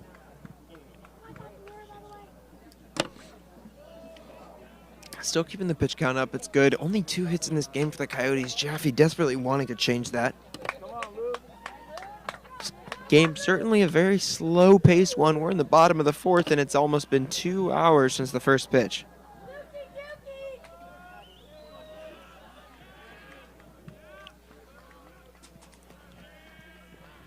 One and 2 count. Will be swung up the middle. Hard fly ball. More like it'll be caught by the center fielder for the 3rd out of the bottom of the 4th inning. And well-hit ball right at the center fielder. Nothing coming of the inning, just a stolen base and a walk. Sorry, or rather a hit by pitch by Call, but we're going to go into the top of the 5th inning. Tie game, 4-4 in Calabasas.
back in the top of the 5th inning. Calabasas Baseball is brought to you by Fontaine McLaren. Get your health insurance. Fontaine McLaren, proud sponsor of Calabasas Baseball. Pink back on the mound for the top of the 5th. First pitch will be a ball, 1-0 count. First batter of the inning for the Chargers is Braden Feliciano. RBI single, his first at bat. Second pitch will be fouled right back at us into the netting. Jake jumped out of his seat. Almost out of my seat.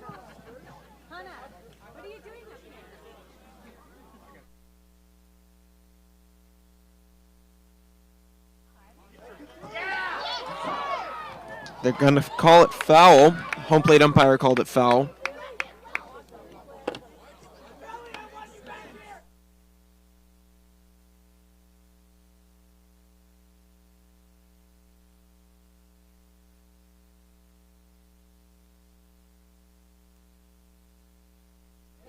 One and two count. It's going to be on Feliciano after that foul ball.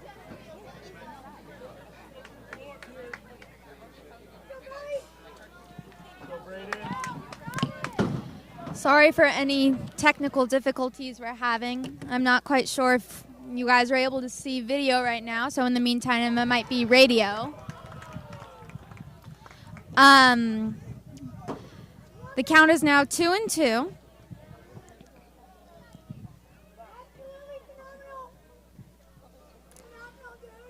Pink on the mound, getting ready to pitch. Will be a ball hit to shallow right field. Grunberg will call off Shulman, and that will be the first out of the top of the 5th inning.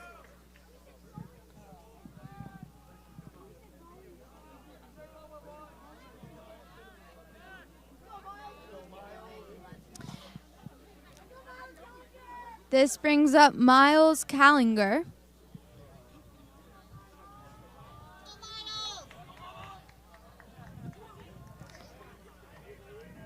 He's grounded out in his walk tonight. He will look at a first pitch ball.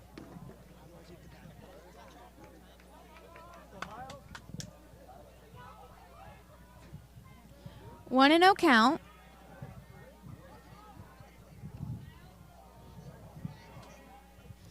Pitch coming in. Count is now 2-0 as Pink pitched a fastball inside. It is a righty on righty matchup, this at bat.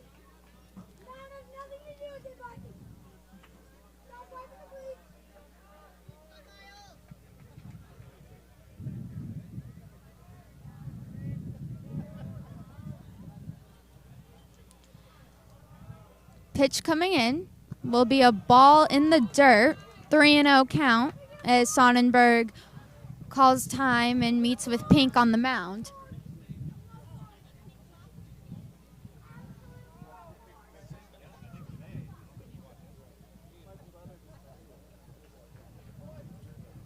Sonnenberg jogging back to behind the plate.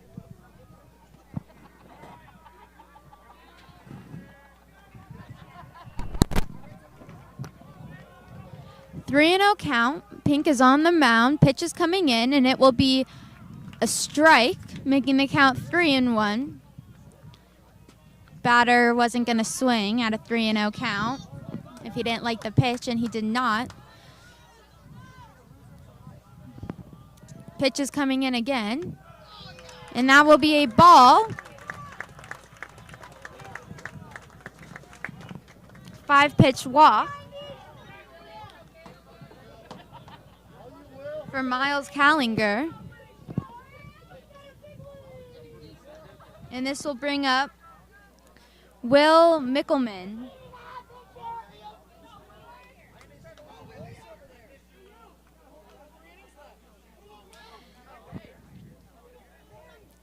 Will Mickelman walked and grounded out, and Miles Callinger flew out to center field in prior innings.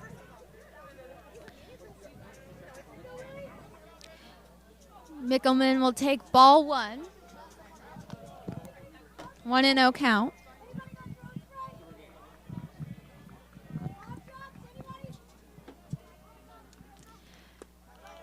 Pitch coming in will be called a low strike. Looked low to me, but called a strike nonetheless. And the count is 1-1 with 1 out in the top of the 5th inning. The game is currently tied 4-4, and the Calabasas Coyotes are going to do everything they can to make it stay that way.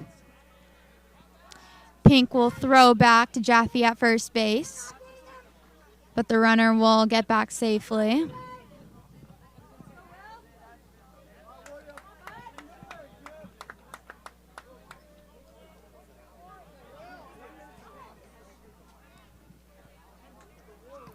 Pink looking back at the runner at first. Will throw back. He will dive and safe, but barely enough. That was almost a pickoff.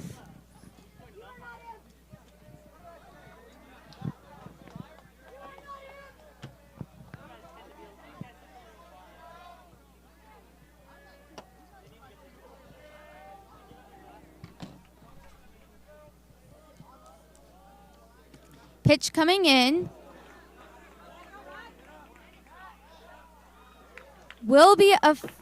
I think it will be called as a strike as the batter made contact with the ball trying to get out of the way of the inside pitch. Looked like he turned his hips and turned his hands trying to get out of the way. And the count is 1-2.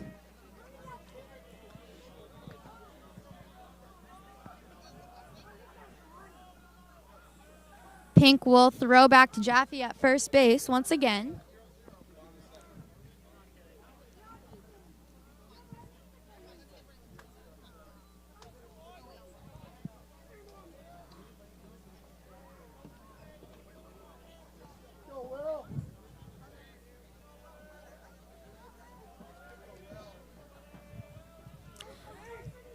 So a 1-2 count. Pink will pitch, and it will be a foul ball down the first base line. 1-2 count remains. Mickelman is a lefty batter. Was ahead on the pitch and turned early to get it down the first base line.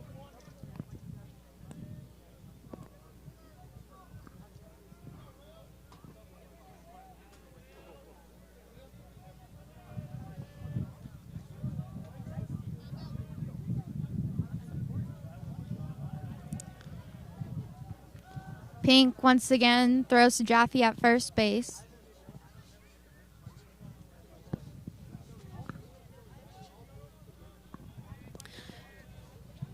Once again, the count is 1-2 with 1 out in the top of the 5th inning.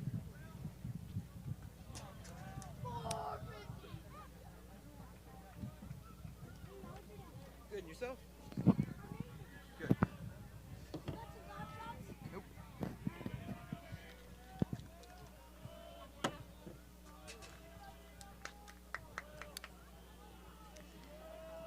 Pink taking his time will end up throwing to Jaffe again at first base. The runner looks a little annoyed that he keeps having to run back to first, but Pink is taking his time.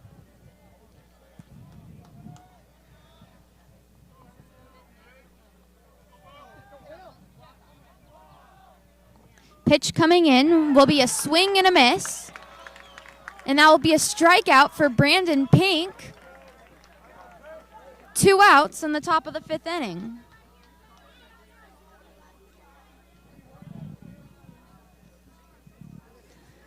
That was a great at-bat for Brandon Pink. Got Mickelman to swing and miss on the outside corner of the plate, and this brings up Joey Blank, who flew out to center field his last at-bat.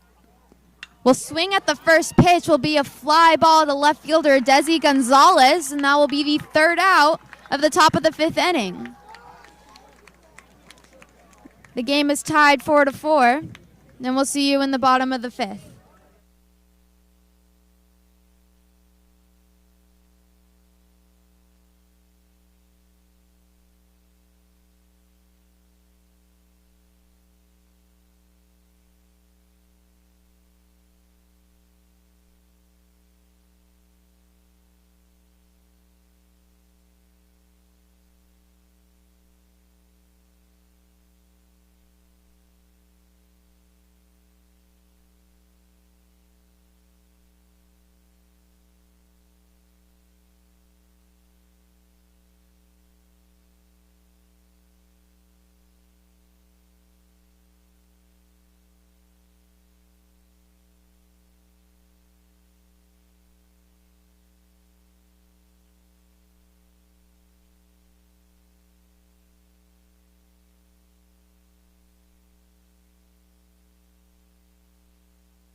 We are back in the bottom of the 5th inning. Sam Grunberg is up to bat.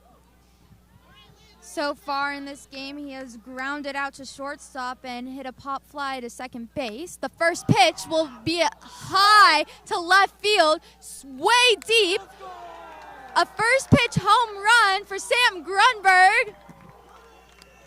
A no-doubter. And that will put the Coyotes ahead 5-4 in the bottom of the 5th inning.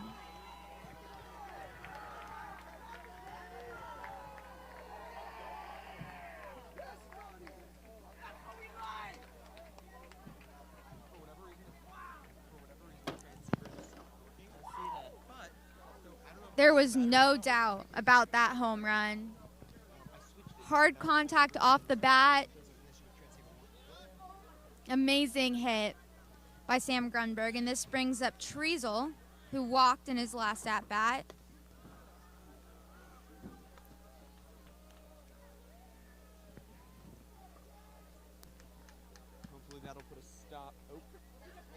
Hopefully that will put a stop to all the chirping from the Agoura fans.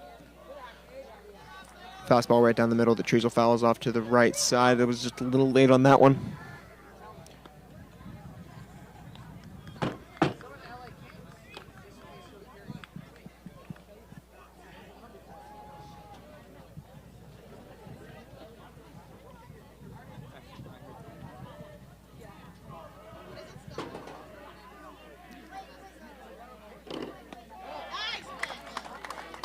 Treasel will look at a strike. And the count is now 1-2. Something that's so evident is this shift in momentum. You know, Agoura took a 3-run lead in the top of the second inning, scoring 4 runs. And you could tell that the Agoura fans were happy, the Calabasas fans were not. The Calabasas bench was a little deflated. And then the hit by pitches started coming. The walks started piling up. And that's when you can tell the big shift in momentum that has allowed Calabasas to hit like this. And what a home run by Grunberg. What a clutch home run as Treasel strikes out. What a clutch home run, and his 9th of the year. That's a home run back-to-back days. And Chapman University is getting a stud of a baseball player in Sam Grunberg. So that was a swing and a miss for Treasel.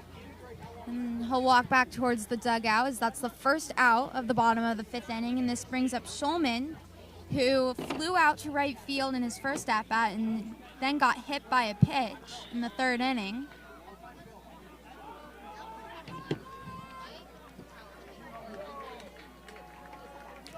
There's our footage.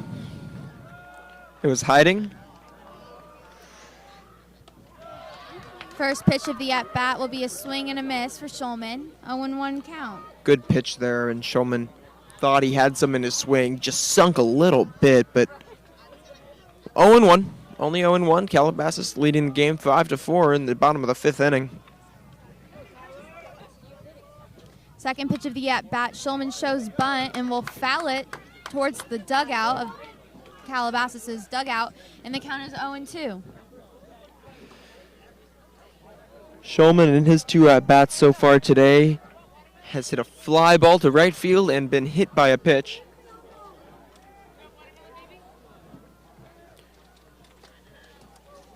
As you guys have heard before, just wanted to make sure that knowledge was really ingrained in your heads, because that first fly ball, that was a whopper, and I was surprised to not make it out of here as he'll foul a ball off. So a foul ball by Shulman, and the count is 0-2.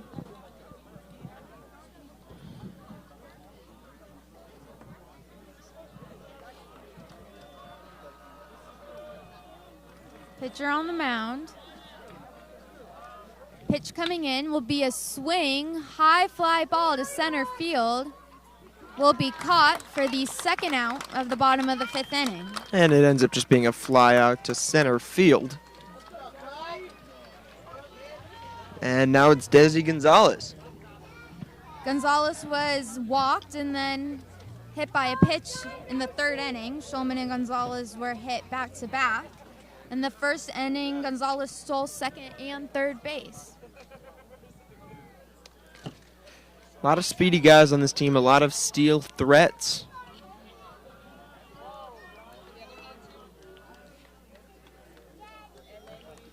First pitch of the at-bat will be a ball, low and outside, 1-0 count. Looks like the changeup there.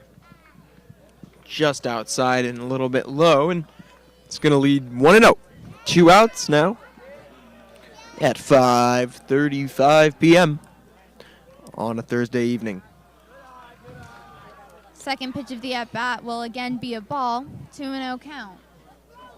Beautiful weather as always here in Calabasas.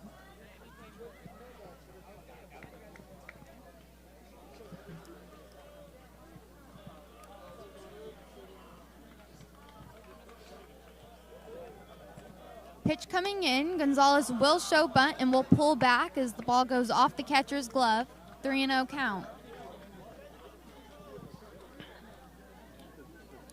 Not quite sure why you need to bunt here.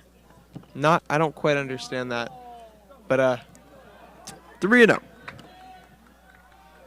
I'm not expecting to see him try for a never mind. Gonzalez will show bunt and will pull back for a strike, 3-1 count. What's surprising about that is on a 3-0 count, you generally are not going to swing, you're going to take, right? But he is so adamant that he wants to bunt. He's going to bunt it, right? And then if you're adamant like that, then anything in the strike zone, this is what you're going to do. You're going to bunt the ball. And he pulls back, and it was called a strike. Doesn't really matter either way. He gets walked for the second time today, and it's going to be a pinch hitter now. Hitting in place of Sonnenberg is going to be number 2, Cooper Bobbitt. And they're going to call him back.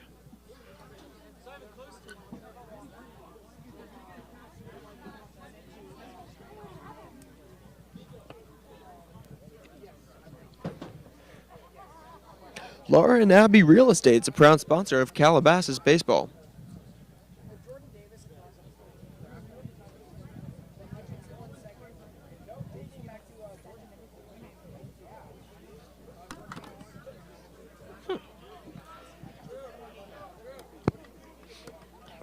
We remind everyone tomorrow at 10:50 a.m. Calabasas KYOTV will be streaming on YouTube. Everyone can tune into that. Only 3 episodes left, 2 after tomorrow for this school year.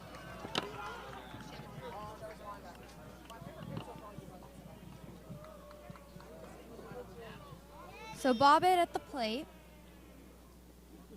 will swing at the first pitch, 0-1 count.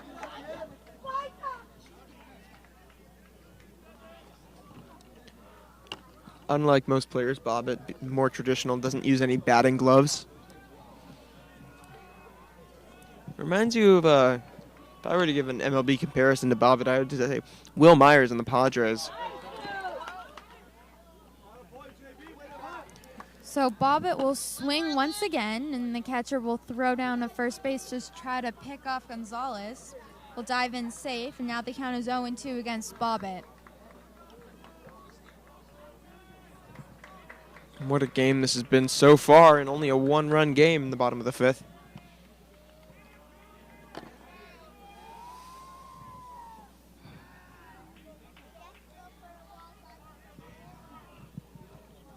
Oh, and 2. 2 swings for Bobbitt, 2 strikes. Pitch coming in will be a fly ball off the field onto the softball field. Does a good job of protecting the plate, and the count remains 0-2. Some kids over there collecting a few foul balls now.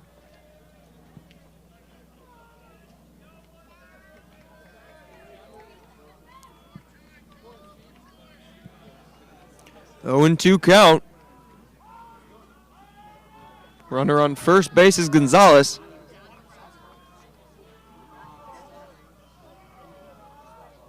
Pitch coming in will be looked at for a ball, 1-2 count. Good take by Bobbitt. I think if that was the first or second pitch in the at-bat, he might have swung at that, but trying to be a little more patient now.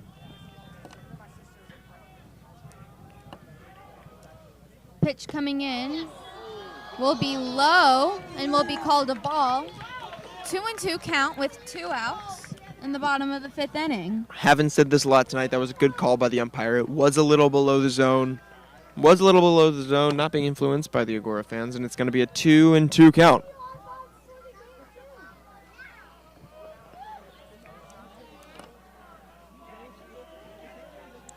Two and two count as Bobbitt hits a chopper to the second baseman. Will plant his feet and will overthrow to first base.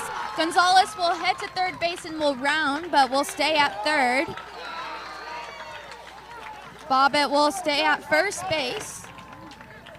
Lucky break there for Calabasas as the throw gets by the first baseman, Thompson.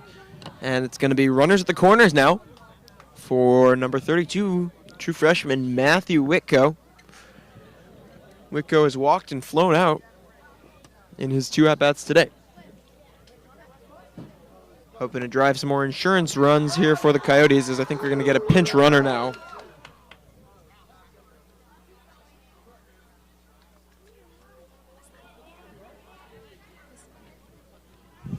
Pinch runner now for the Coyotes is, looks like it's going to be Russ.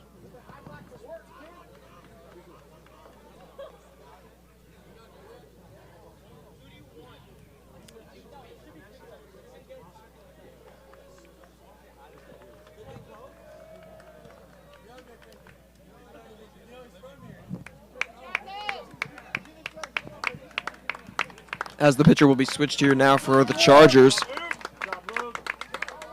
Coming in now is going to be number 5, Ryan Growl.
Ryan Grohl now on to pitch for the Chargers. Now, something you'll notice about him before we deliver his first pitch is his windup is a little different than most other pitchers.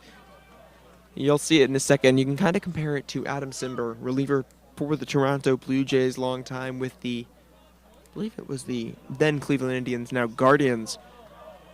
But you'll watch his windup. Not quite submarine, but sidearm throw. Not something you see too much today, let alone in high school. Whitco at the plate. Will be ball 1. 1-0 count.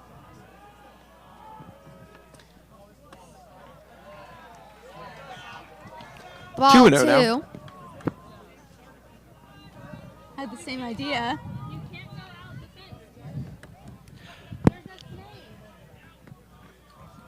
So it's a righty on lefty matchup, but with this windup, it's still a little hard to read the ball. And that will be a 2-1 count as Wicco watches strike one of the at-bat. Looked a little inside, but it's a lot further inside than the other ones, which were very much outside. Fourth pitch of the at-bat will be called a strike, 2-2 count with 2 outs. Wicco's going to have to battle to reach base and score Desi Gonzalez, who's standing at third. 0 for 1 today is Wicco with a walk. Nearly hit him.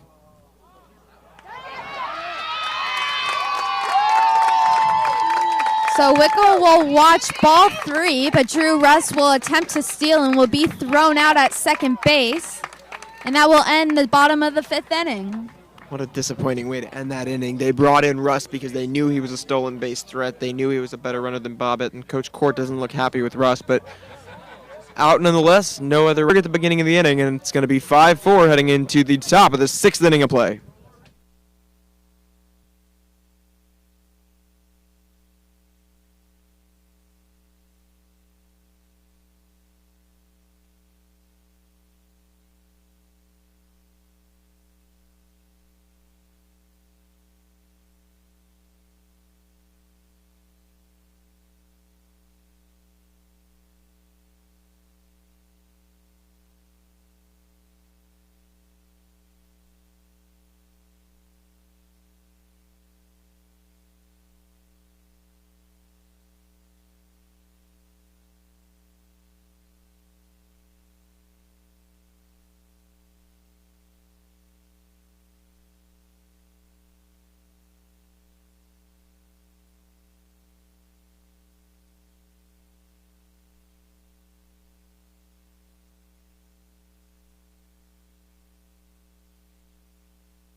Hear better, see better, do better.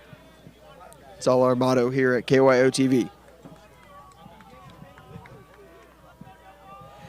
Top of the 6th now. Pink still in the game as he throws a curveball in for a strike on Noah Thompson.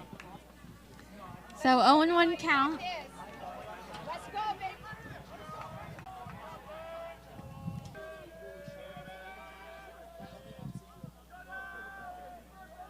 Second pitch of the at-bat will be called for a strike.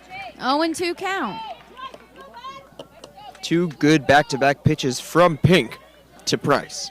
P to P.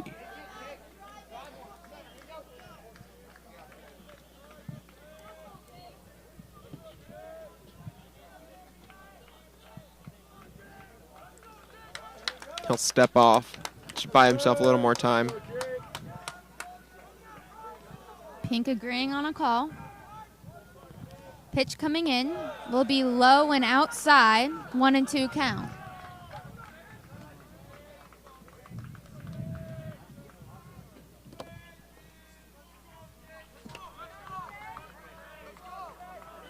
Five to 4 is our score in favor of the Calabasas Coyotes, now in the top of the 6th inning.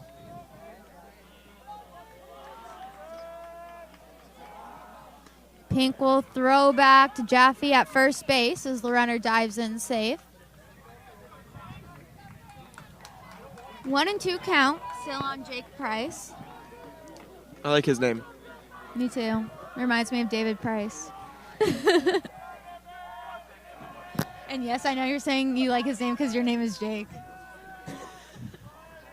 All right, then.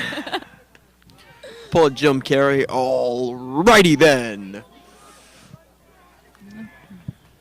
Pink will throw to Jaffe once again.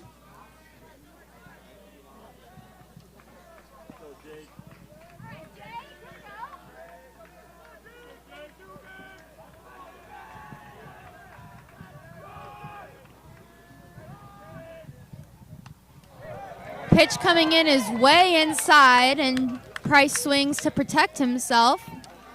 He'll foul it off, and the count is still 1-2. Now, that's the kind of pitch that makes me think he's predetermined that he's going to swing, because that pitch was far out of the strike zone, way inside on him, but he swung nonetheless, and that just makes me think, yes, he was trying to protect, but that is a dangerous mindset to have if you are the batter. Swing no matter what.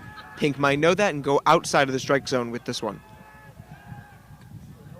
But first, Pink will throw back to Jordan Jaffe as the runner dives in safe.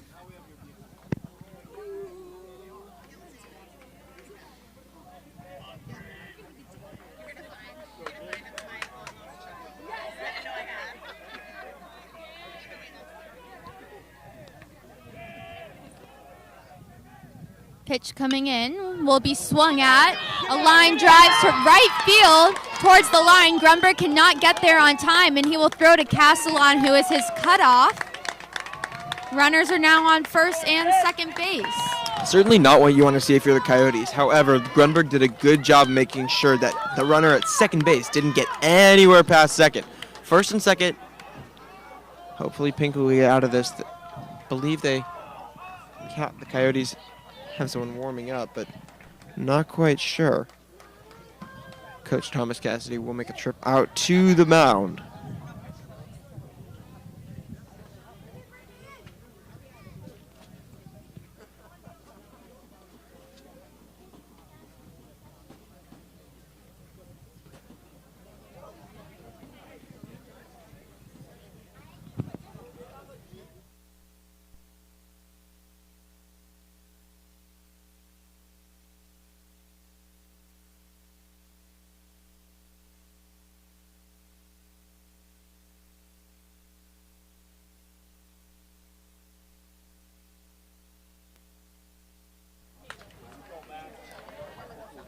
Pink will stay in this game. Certainly an impressive outing by him, no matter what the score might say.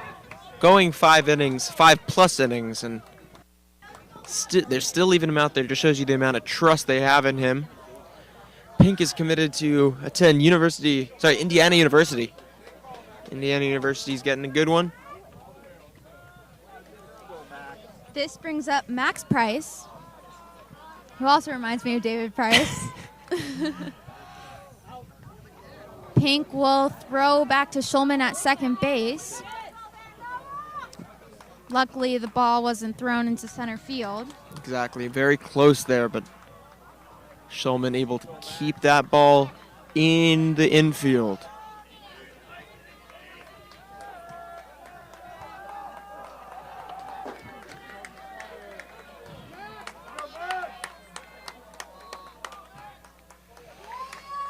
Pink will step off the mound.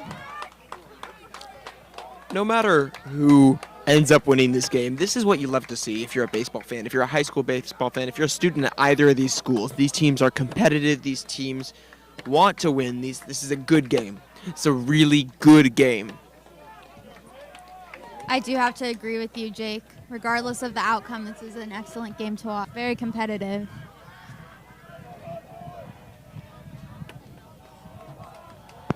No outs. 2 on. No count. First pitch will be swung. Excuse me. So it was a grounder to Wicca, who stepped on third base, threw to second base, threw to Fay. The runner at third was out.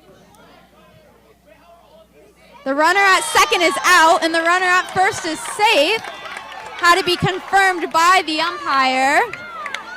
Calabasas is cheering, but Agoura arguing, thinking that the runner on second, I believe, was safe. He's staying at second base, and looks like the umpires will converse. That's not a play you see often. You don't ever. It's not very often you see the manager convincing the umpire of something. Umpires are very confident in their calls, regardless of the runner at third out. Now this runner at second. This call can change a lot. 2 outs, very different than 1 out, especially 1 out, 2 on versus 2 out, 1 on is very different situation for the entire defense. Let's see what they agree that the call is. They're calling him out. So a double play for the Calabasas Coyotes. Great play by Wicko at third. And there's now 2 outs in the top of the 6th inning with a runner on first. The Agoura coach is still arguing it.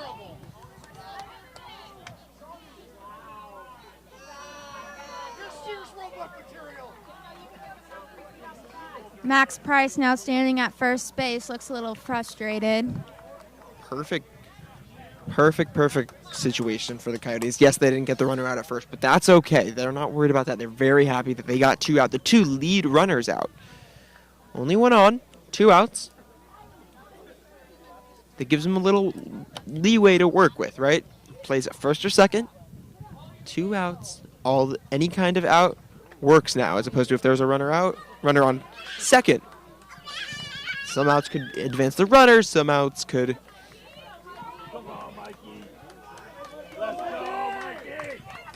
So it looks like there's going to be a pinch hitter for Cooper Bowen, and that would be Michael Moran.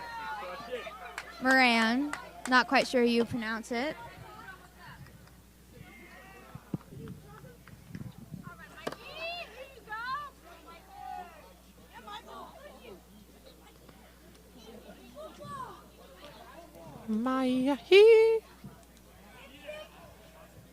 So just what Michael makes me think of. Michael Moran now, number 6 pinch hitter for the Chargers.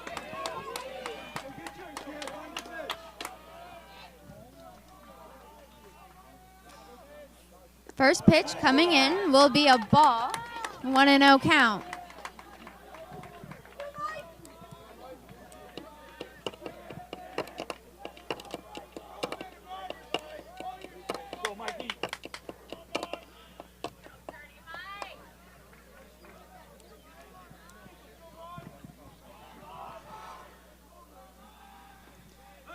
Second pitch will be called a strike, making the count 1-1. Low strike called there, but strike nonetheless. 1-1 count. 2 outs now in the top of the 6th inning.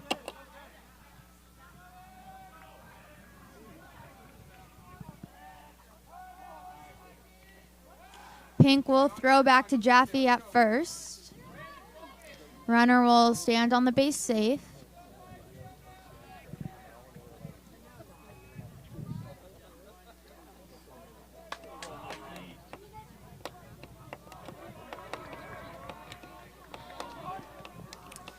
Pitch coming in will be swung at it as a fly ball to Grunberg in right field, who will catch it for the 3rd out of the top of the 6th inning. Nice way to escape that inning for Pink, and you can tell he's fired up after that double play. And now a fly out. We go into the bottom of the 6th inning. 5-4 Coyotes.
The Agoura parents certainly not happy with the call in the previous inning, but nonetheless, it is going to be the bottom of the 6th inning, and leading off an inning for the 3rd time tonight is Matthew Whitco.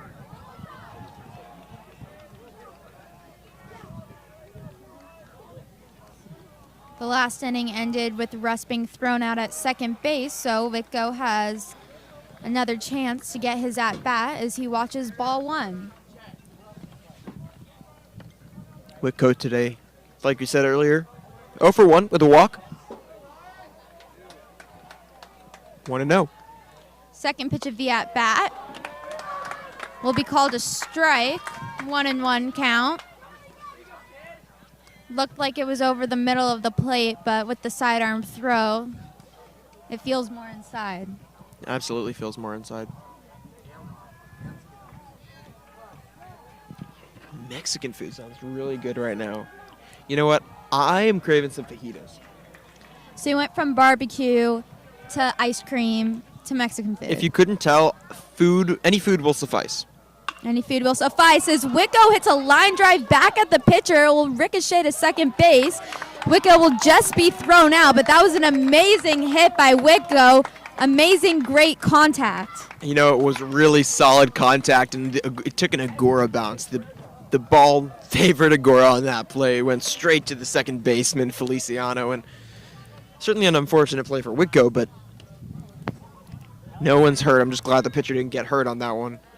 Even though he was out, Whitco should be proud of that at-bat and that hit. And this brings up Call, who was hit by the pitch in his last at-bat, as he takes strike 1, 0-1 count.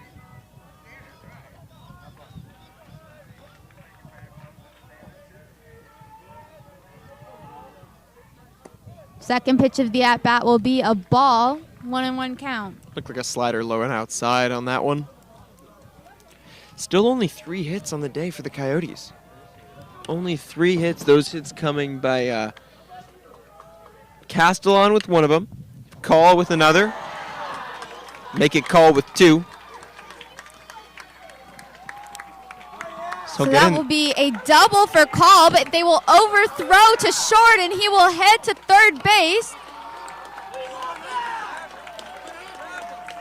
So it will be a double, and he will advance to third on an overthrow.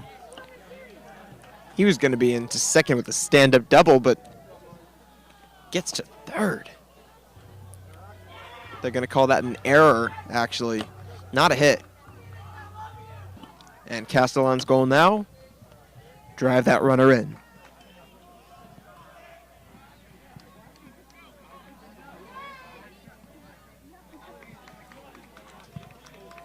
Castellon in his at-bat so far is 1 for 3, looking to make it 2 for 4. He watches a ball outside, and the count is 1-0. And, you know, the lead feels great for Calabasas, a 5-4 lead. You know, you have a lead that's great.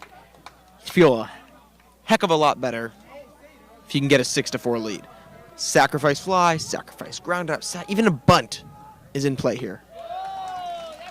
Castellon will look at strike 1, 1-1 count. But like you were saying, an insurance run would be really helpful right now. Cannot strike out in this situation. You need to make contact.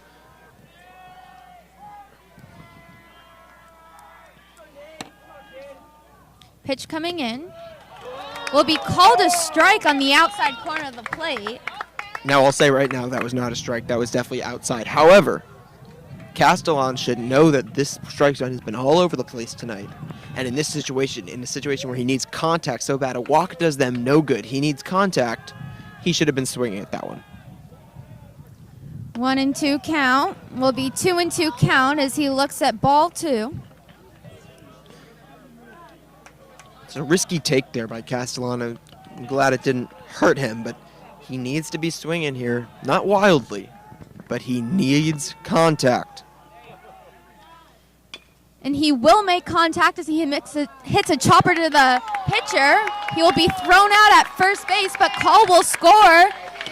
And the Coyotes are now leading 6-4. That's exactly what I was saying. In a situation where you need contact, you get contact. It was soft contact too, but it stayed in the air for a while off the bounce, and they will get that insurance run to make it a 6-4 ball game. That was a productive at-bat by Castellon. And this brings up Jaffe, who flew out to center field in his last at-bat, and in the at-bat before was hit by a pitch.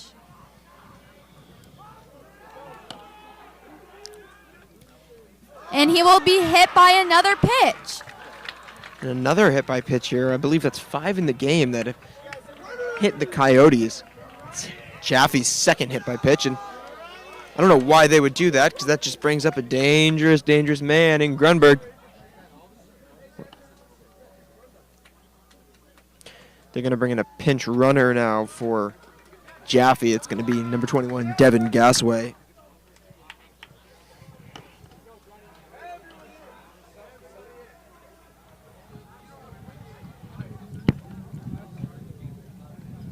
So Grunberg will be coming up to the plate with the runner now on first base. He hit a home run in his last at-bat and is looking to do the same or get a base hit. And he hits a grounder to the shortstop, takes a few bounces, will throw to first base. And that will be the third out of the bottom of the 6th inning. They'll get the out, Agoura allowing 1 run. It's going to be Jack Burke, Braden Feliciano, and Miles Callinger due up in the top of the 7th.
And this brings us to the top of the 7th inning. Calabasas leading the game 6-4. Agoura is going to try to tie the game or get ahead to pitch against the Coyotes in the bottom of the 7th inning.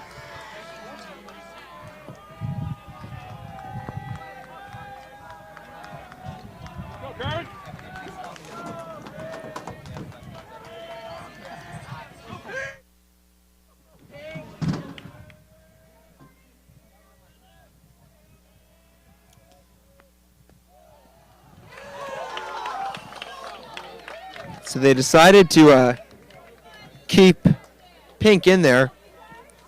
You know, I think that's out of respect to him. He's a senior. To have a complete game would be such a big deal for him. So he throws a strike and then throws a ball, and so the count is 1-1. So we got a pinch hitter, actually. It's Ethan Kearney. He's the pinch hitter in place of Jack Burke. Who will hit a ground ball to Shulman at second base. will be thrown to Jaffe, and that will be the first out of the top of the 7th inning. You know, it's crazy how sounds can deceive you. If you just heard that, you'd think that could be even a home run. That was a loud, loud ground out. Nonetheless, first out. Only need 2 more. Only 2 more.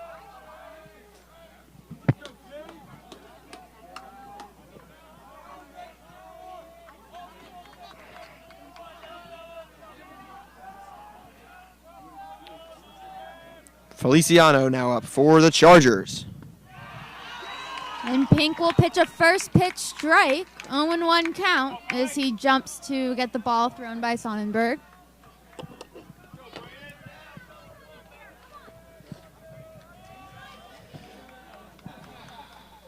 Second pitch of the at-bat will be a fly ball to shallow center field, calling it off.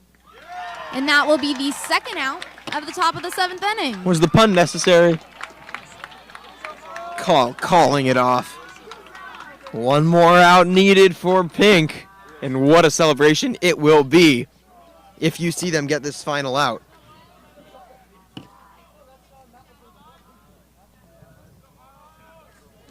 And this brings up Agoura's top of the lineup batter, Miles Callinger. News for you. What's your news? Westlake just beat Oaks Christian. Westlake just beat Oaks Westlake Christian. just beat Oaks Christian. So, never want to announce or jinx anything. This comes into fruition, but for those who know what that means, Westlake just beat Oaks Christian.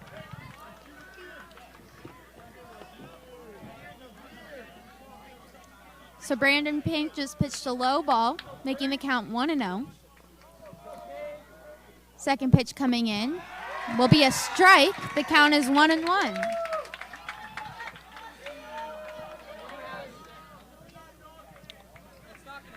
The final in that game was 1-0 in favor of the Warriors. Third pitch coming in will be a low ball, making the count 2-1. You got to wonder if the people on the Calabasas bench know what the stakes are here. You know that some of the fans do.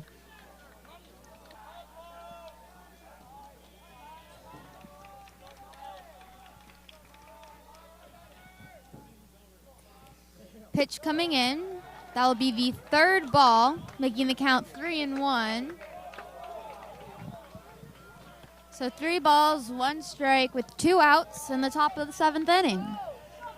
You know, you're not going to see a pitch too far outside. I think this pitch is going to be in the strike zone. And it is called a ball. A 5-pitch walk for Miles Callinger. And you know that was the goal. Pink did try to get that in the strike zone, and they're not going to pull him here. Only 1 runner on. But the game kept alive for Agoura. And Will Mickelman up now.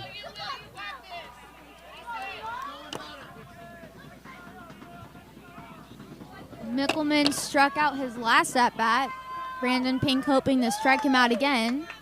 Out again, but I think he'll be very happy with any kind of out right now. I agree. Once again, we are in the top of the 7th inning with 2 outs. First pitch will be an inside ball.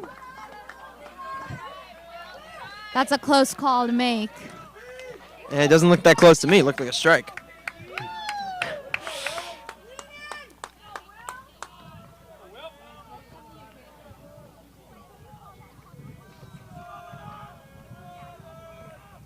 Pitch is coming in, will be swung out, a hard hit ball to right center field. It will drop and go to the fence. Grunberg will get it and will throw to Castellon at second base.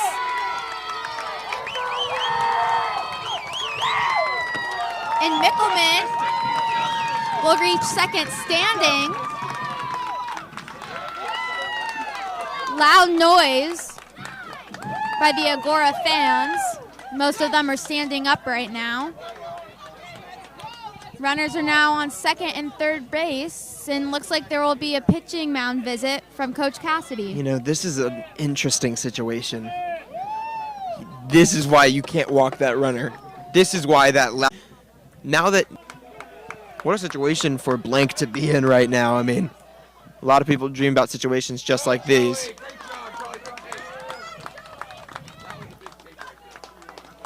He's either loving it or he's under a lot of pressure right now. It's one or the other. You know, I'm guessing both. I'm guessing both. The amount of stress he might be under, but he knows the reward.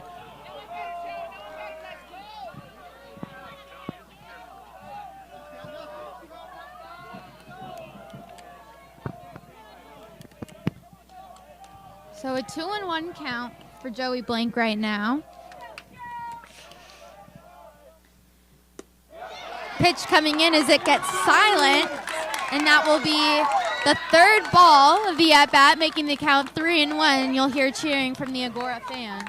And this is a tricky situation now. I mean, you don't have to give in with a great pitch to hit. I mean, you got a base open. Another risky. And the run will score. So Pink tries to pick off the runner at second base, and it will go off the glove into shallow left center field. Castellan will get it, but the runner at third scored. So now the score is 6-5 in favor of the Coyotes. As if the stress wasn't great enough, it is now a 1-run game and a 3-1 count. And that is why we needed the insurance run earlier. Exactly. Imagine how much more deflated they would be if it was a tie game right now instead of a 1-run lead. But still need that last out. You're hoping Pink isn't running out of steam here. He probably is. Most people do, but you know the determination that Pink has. Pitch coming in will be a strike. Blank thought it was ball 4. The umpire did not agree. I did not agree. And the ball and the count is now 3-2. You know, that's another example. Blank knew that was going to be called a strike. Again, trying to sell it. That was a strike. That was a strike every day of the week, right down the middle. Good level. Full And count. Pink only needs 1 strike. So full count. Calabasas fans are standing. And it will be a line drive hit to left field. Desi Gonzalez will throw to home plate. Wicco will cut it off, and that will be a single for Joey Blank. Agoura's going loud. Agoura has loud cheers right now from the players and the fans.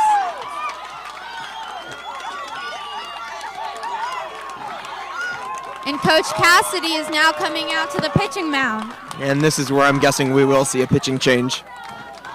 Pink has done his best. The end of it just ran out of steam. And, I mean, you can't blame him. Yes, he allowed 6 runs, but he did a good job today. He did a really good job today, got out of some tough situations, and you got to be proud of him if you're Coach Cassidy. Applause for Brandon Pink. Pitched almost a full 7 innings.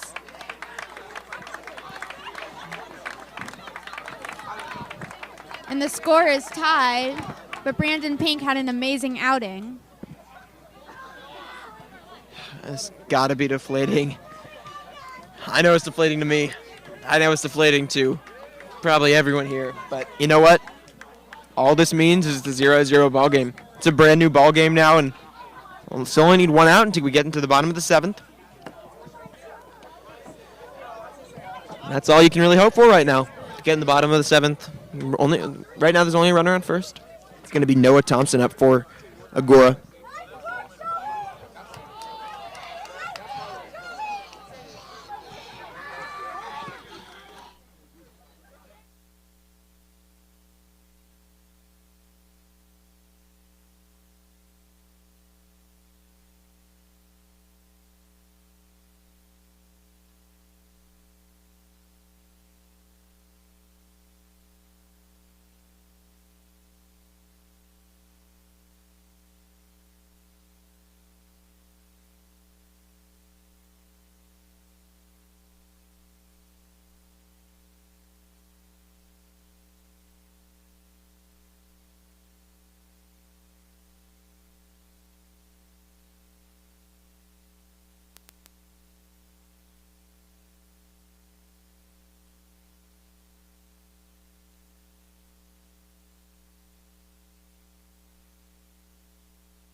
So we do see the pitching change now for the Coyotes. It's going to be sophomore Lee Atkinson.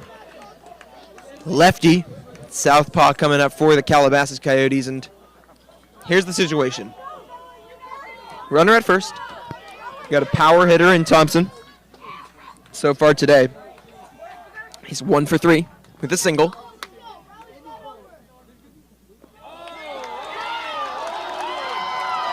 So Atkinson's first pitch, and he hits Noah Thompson, and there's now runners on first and second base. See, the biggest issue with this is that now a base hit could give them the lead.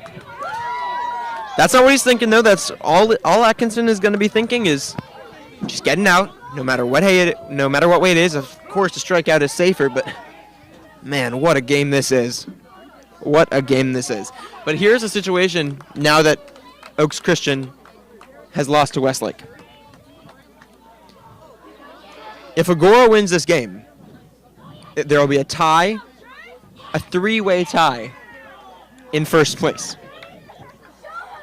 There's no playoff in high school, there's no play-in high school baseball. So just going to be a 3-way tie, and they're going to have to figure out seeding through some other ways.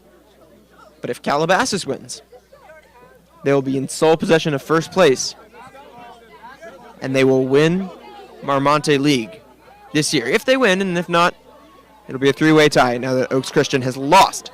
So, tie game, top of the 7th, runner on first and second for Jake Price. And Atkinson will pitch a ball, making the count 1-0. What you were saying, Jake, basically, long story short, it's a big game for Calabasas, and it's a big game for Agoura. Both teams want to win. So, yeah, there were many ways this could have shaken out, but now that Oaks Christian lost, there's only 2 ways. It's only 2 ways.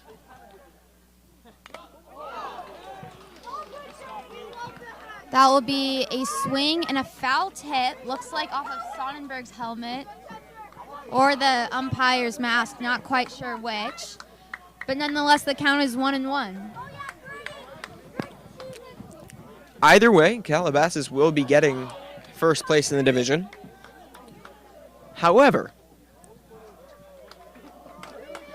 if Agoura wins this game, and there is a 3-way tie, I believe Agoura will hold the tiebreaker as they will have swept the Coyotes. So, it is a very clear advantage for Calabasas if they can win this game.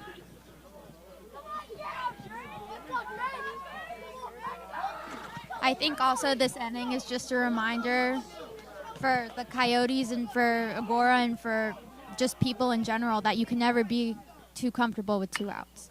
And that will be a grounder to Wicko. It will end up being foul, and the count is 1-2. You know, that's a really good point you make. Two straight outs to begin this inning, followed by a walk, a double, a single, and a hit by pitch.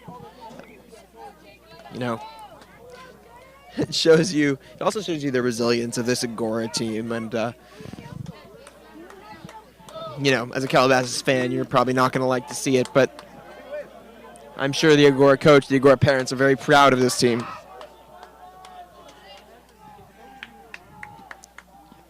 Pitch coming in will be a low ball. Count is 2-2. Like you were saying, Jake, the parents, the coaches, they should be proud of the Agoura team. For those of you who don't generally watch high school baseball, it's a very long game. It is a very long game. And we're lucky that this long game has been so entertaining with lead changes and the stakes that are apparent. But most high school games do not go 3 hours. Oh, my God. And Atkinson will hit Jake Price, and bases are now loaded in the top of the 7th inning. So Atkinson hits 2 Agoura batters. And you see just things starting to crumble for Calabasas. There will be a bottom of the 7th, but how deflating for Calabasas. Atkinson comes in and 2 straight hit batters. It's really important in this inning, in the bottom of the 7th inning, that the Coyotes don't lose hope or start to play down just because of this inning. They played a great game so far and all season. They've played really well, so they need to stick in the game. Absolutely. I think what you're going to see from this batter now, this is I believe it might be a pinch hitter. First pitch will be a strike. And you know what? It is a pinch hitter. That's Jackson Smith for Agoura.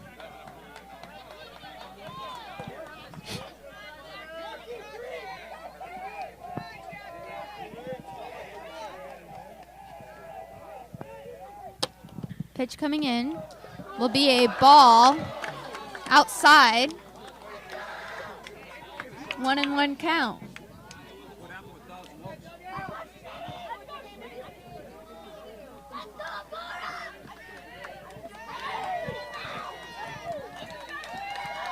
One and one count.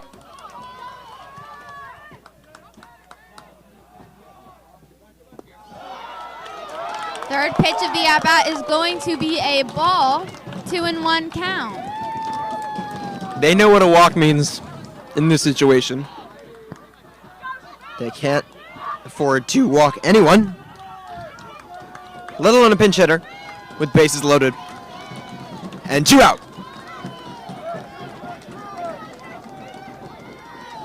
Pitch coming in, and it will be a ball. That makes the count 3-1. And this is the last place that Atkinson wanted to be. He doesn't want to throw a ball because of obvious reasons that would walk in a run. But then the batter knows that his goal is to throw a strike right here on a 3-1 count. And if the batter knows you're throwing a strike, he's going to be swinging.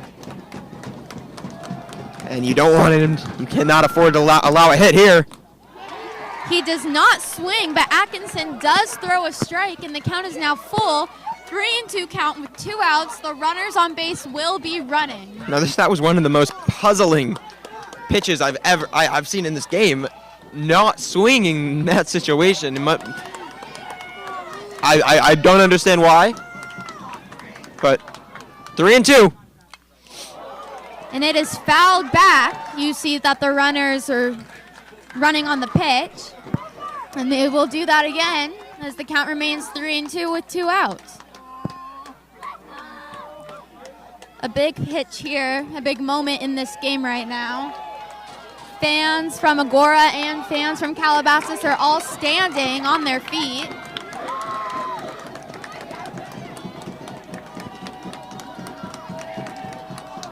Pitch coming in. It will be fouled back once again. And you know what I'm about to say. Another one fouled off. 3-2.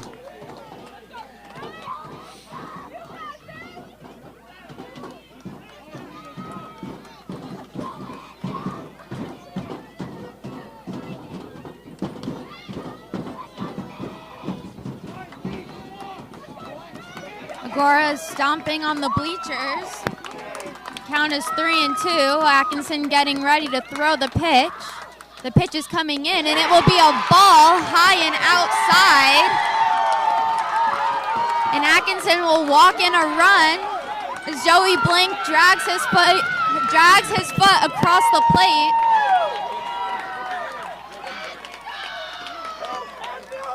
It's very loud here in Calabasas as the Agoura fans are cheering.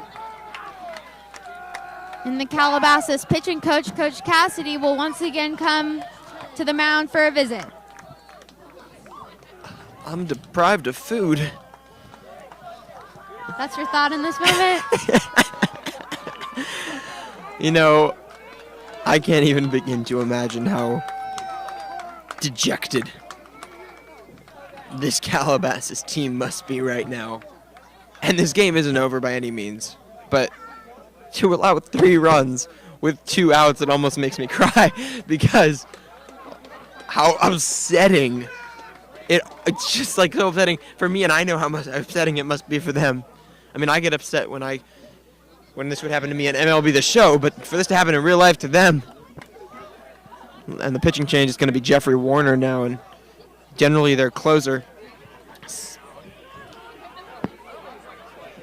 Jake, I hate to break it to you, but you look like you're about to cry. Well, you know what? This is a really upsetting situation. I'm really hungry, and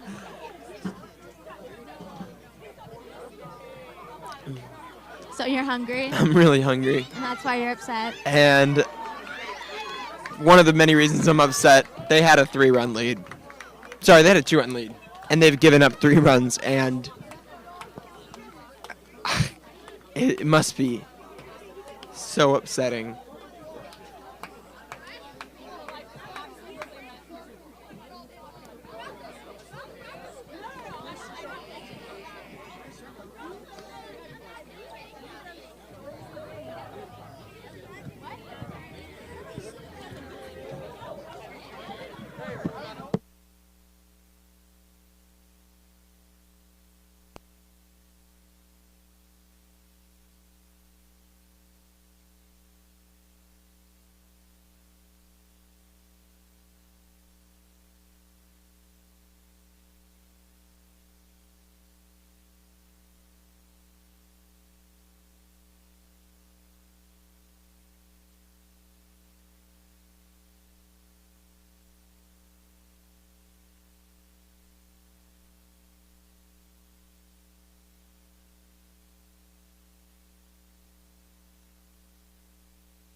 Warner now on. The Coyotes' usual closer starts with the ball low and outside.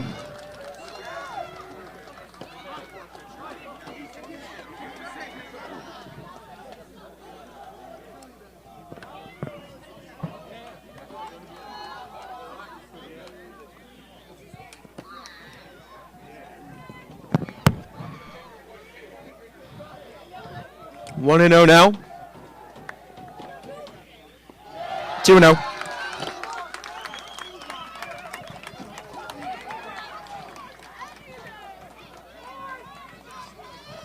So the count is 2-0 with bases loaded. Agoura is currently ahead with a score of 7-6. And it's 3-0. Now it's 3-0. This Calabasas pitching has fallen apart in this inning. Oh my God. It's hard to comprehend. It's hard to comprehend. I saw 2 outs. 2 outs. 1 out needed. 1 out. 1 out needed. Walk, double, single, hit by pitch, walk.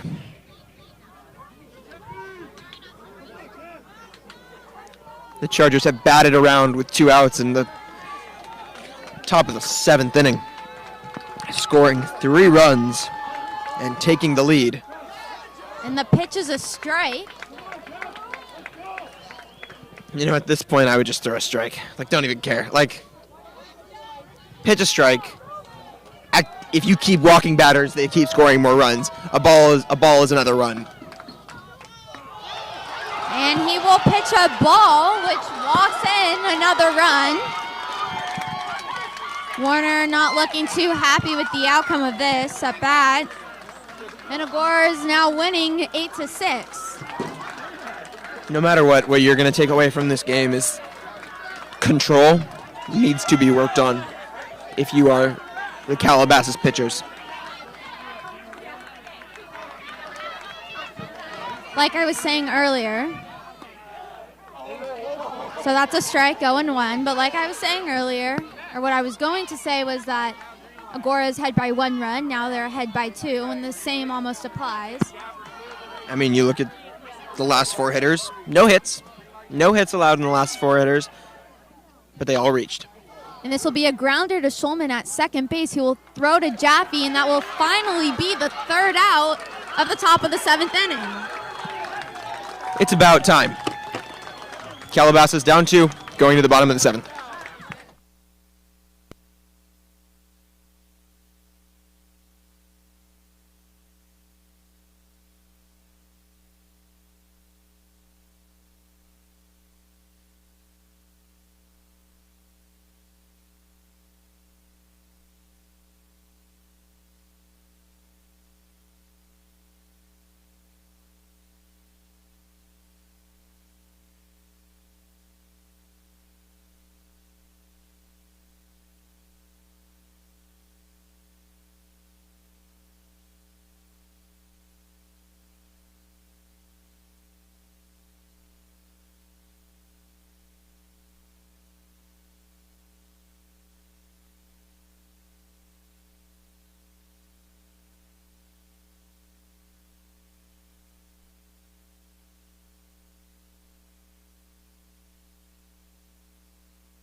So we are now in the bottom of the 7th inning.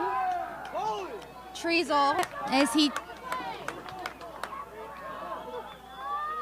Sorry, I'm not quite sure what happened there.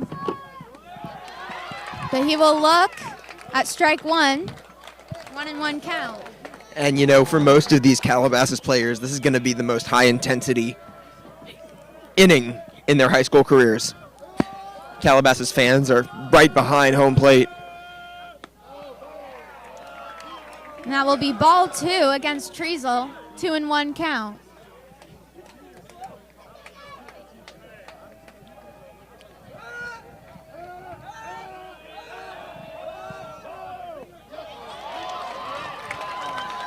And he'll look at strike 2. The count is now 2-2. Wasn't too happy about that call. Treasel, Shulman, Gonzalez, due up. Treasel's a stellar student. AP Literature class, I have that class with him. Always raising his hand. Good scholar. Good scholar. Tulane will be lucky, but right now all he wants more than anything else, more than good grades, is a way to get on base. And he protects the plate by fouling the ball. 2-2 count remains as he sees the next pitch, which will be a ball. 3-2 count. The count is now full.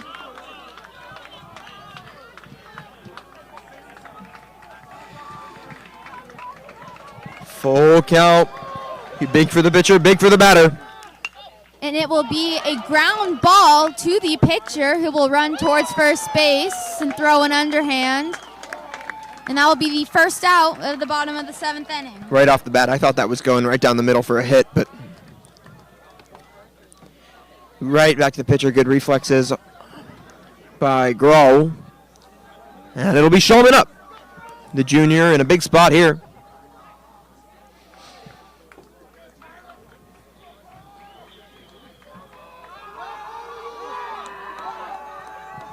Shulman flew out to center his last at-bat, and in the at-bat up before, he was hit by a pitch. And now he swings at the first pitch that tails to the left field line, rounding first base, but will stay at first, and he will get a single for the first hit of the bottom of the 7th inning. And I'm sure he's very happy with that, but I would have gone, well, you know what? Maybe with the one, if they were down 1 run, definitely would have tried for second there, but down 2, I think maybe he's just wanted to be safe, get a single, and leave it up to Desi Gonzalez. So far, Gonzalez tonight has reached all 3 times. 2 walks and a hit by pitch. And the hit by pitch was right after Shulman was hit by a pitch. Walked the at-bat before and the at-bat after. And now he's up at-bat hoping to advance Shulman and reach base. First pitch coming in, and it will be called a strike. Agoura fans clapping, Calabasas fans not sure of the call. 0-1 count. 2 4 spots. The Chargers have scored 2 4 spots in the 2nd inning and the 7th inning. And that will be a ball, making the count 1-1. And big innings. Big innings is one of the many stories of this game. Allowing big innings, allowing the Chargers to bat around. They've done it twice now. Pitch coming in will be a strike. 1-2 count. That looked to me like a pitch that he should have swung 10 out of 10 times. You're going to swing on that pitch right down the middle. You're not going to get many other opportunities such as that if you are Gonzalez. You see the Calabasas fans trying to distract the pitcher. That's a ball. So a 2-2 count against Gonzalez, with Shulman on first base. And this game likely means more than most of these players have ever played in. The opportunity to win the division is at hand. And no player wants to be the reason they haven't been able to win this division. And Gonzalez will hit a foul ball off the field. Doing a good job of protecting the plate and battling as the count remains 2-2.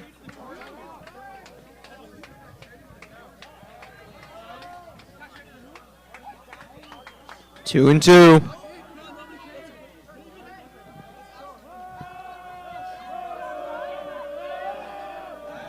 Pitch coming in.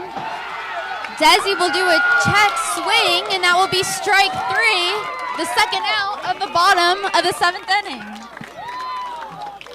Check swing there from Gonzalez, and he didn't think he went. He probably did. It's just you got to follow through on that one. You can't swing halfway. What a deflating way for that at-bat to end. Now there's 2 outs. Now, obviously, we've seen what can happen with 2 outs. But it's going to be up to Sam Sonnenberg.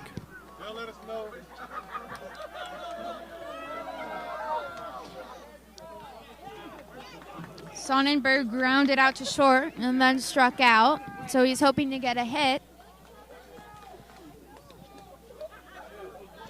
Shulman still on first base. 0-0 count. Will now be an 0-1 count as he watches strike 1.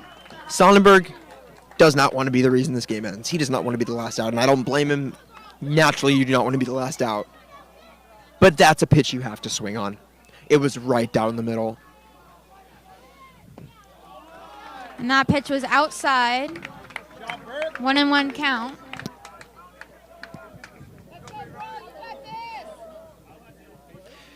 What a situation this could be. What a situation this is.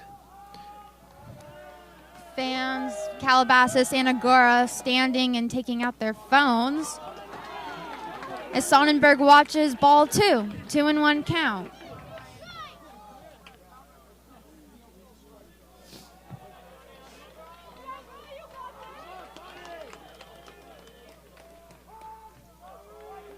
Pitch coming in will be another strike. The count is 2-2. And you know, that was a borderline pitch, almost on the outside half the plate, almost a ball. But I still think that's a pitch you got to swing at. It was at little below chest level. So you do not want this season to end on a called strike, or any kind of strikeout for that matter. So 2 balls, 2 strikes, and 2 outs for Sam Sonnenberg and the Calabasas Coyotes. He will do his best to stay in his at-bat, and he fouls off a ball back at the netting towards the fan's face. And the count is still 2-2. So 2 balls, 2 strikes, 2 outs.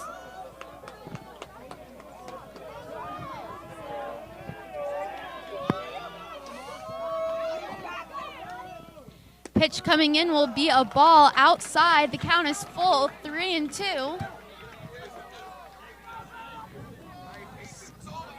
Shulman at first base will be running on the pitch.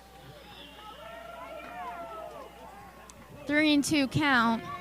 Pitch coming in will be swung at and will be caught by the Agoura second baseman to end the game. As Agoura charges the field, throws their gloves, and piles on top of each other. Possibly not a more dejecting way to lose this game than at home, and after having a 2-run lead with 2 out in the 7th inning. Not a way Calabasas wanted to go, and I'm sure Agoura is plenty happy, but let's hear what this means for the Coyotes. There's now a 3-way tie for first place in the Marmonte League. All teams at 9-7. Sorry, 9-6. So seeding is going to be figured out. I believe Agoura does have the tiebreaker, having swept the Coyotes. And this series is not the way the Coyotes wanted to go, not the way any Calabasas fan wanted to go, and no more dejecting way. But nonetheless, Calabasas, what a season they've had. What a season they've had. They have made the playoffs, and I'm sure their coaches are so proud of the resiliency of this team and the injuries they had at the beginning of the season, what they've been able to accomplish, some of their seniors. And this isn't over. This isn't over. They've made the playoffs. They will go on to the playoffs. We will hear later in the week who they're going to play, where they're going to play, and their seeding. But can't do anything but be proud of this Calabasas team. From Dollarhide Field in Calabasas, California, Hannah Kaufman, I'm Jake Baum. Have a great evening.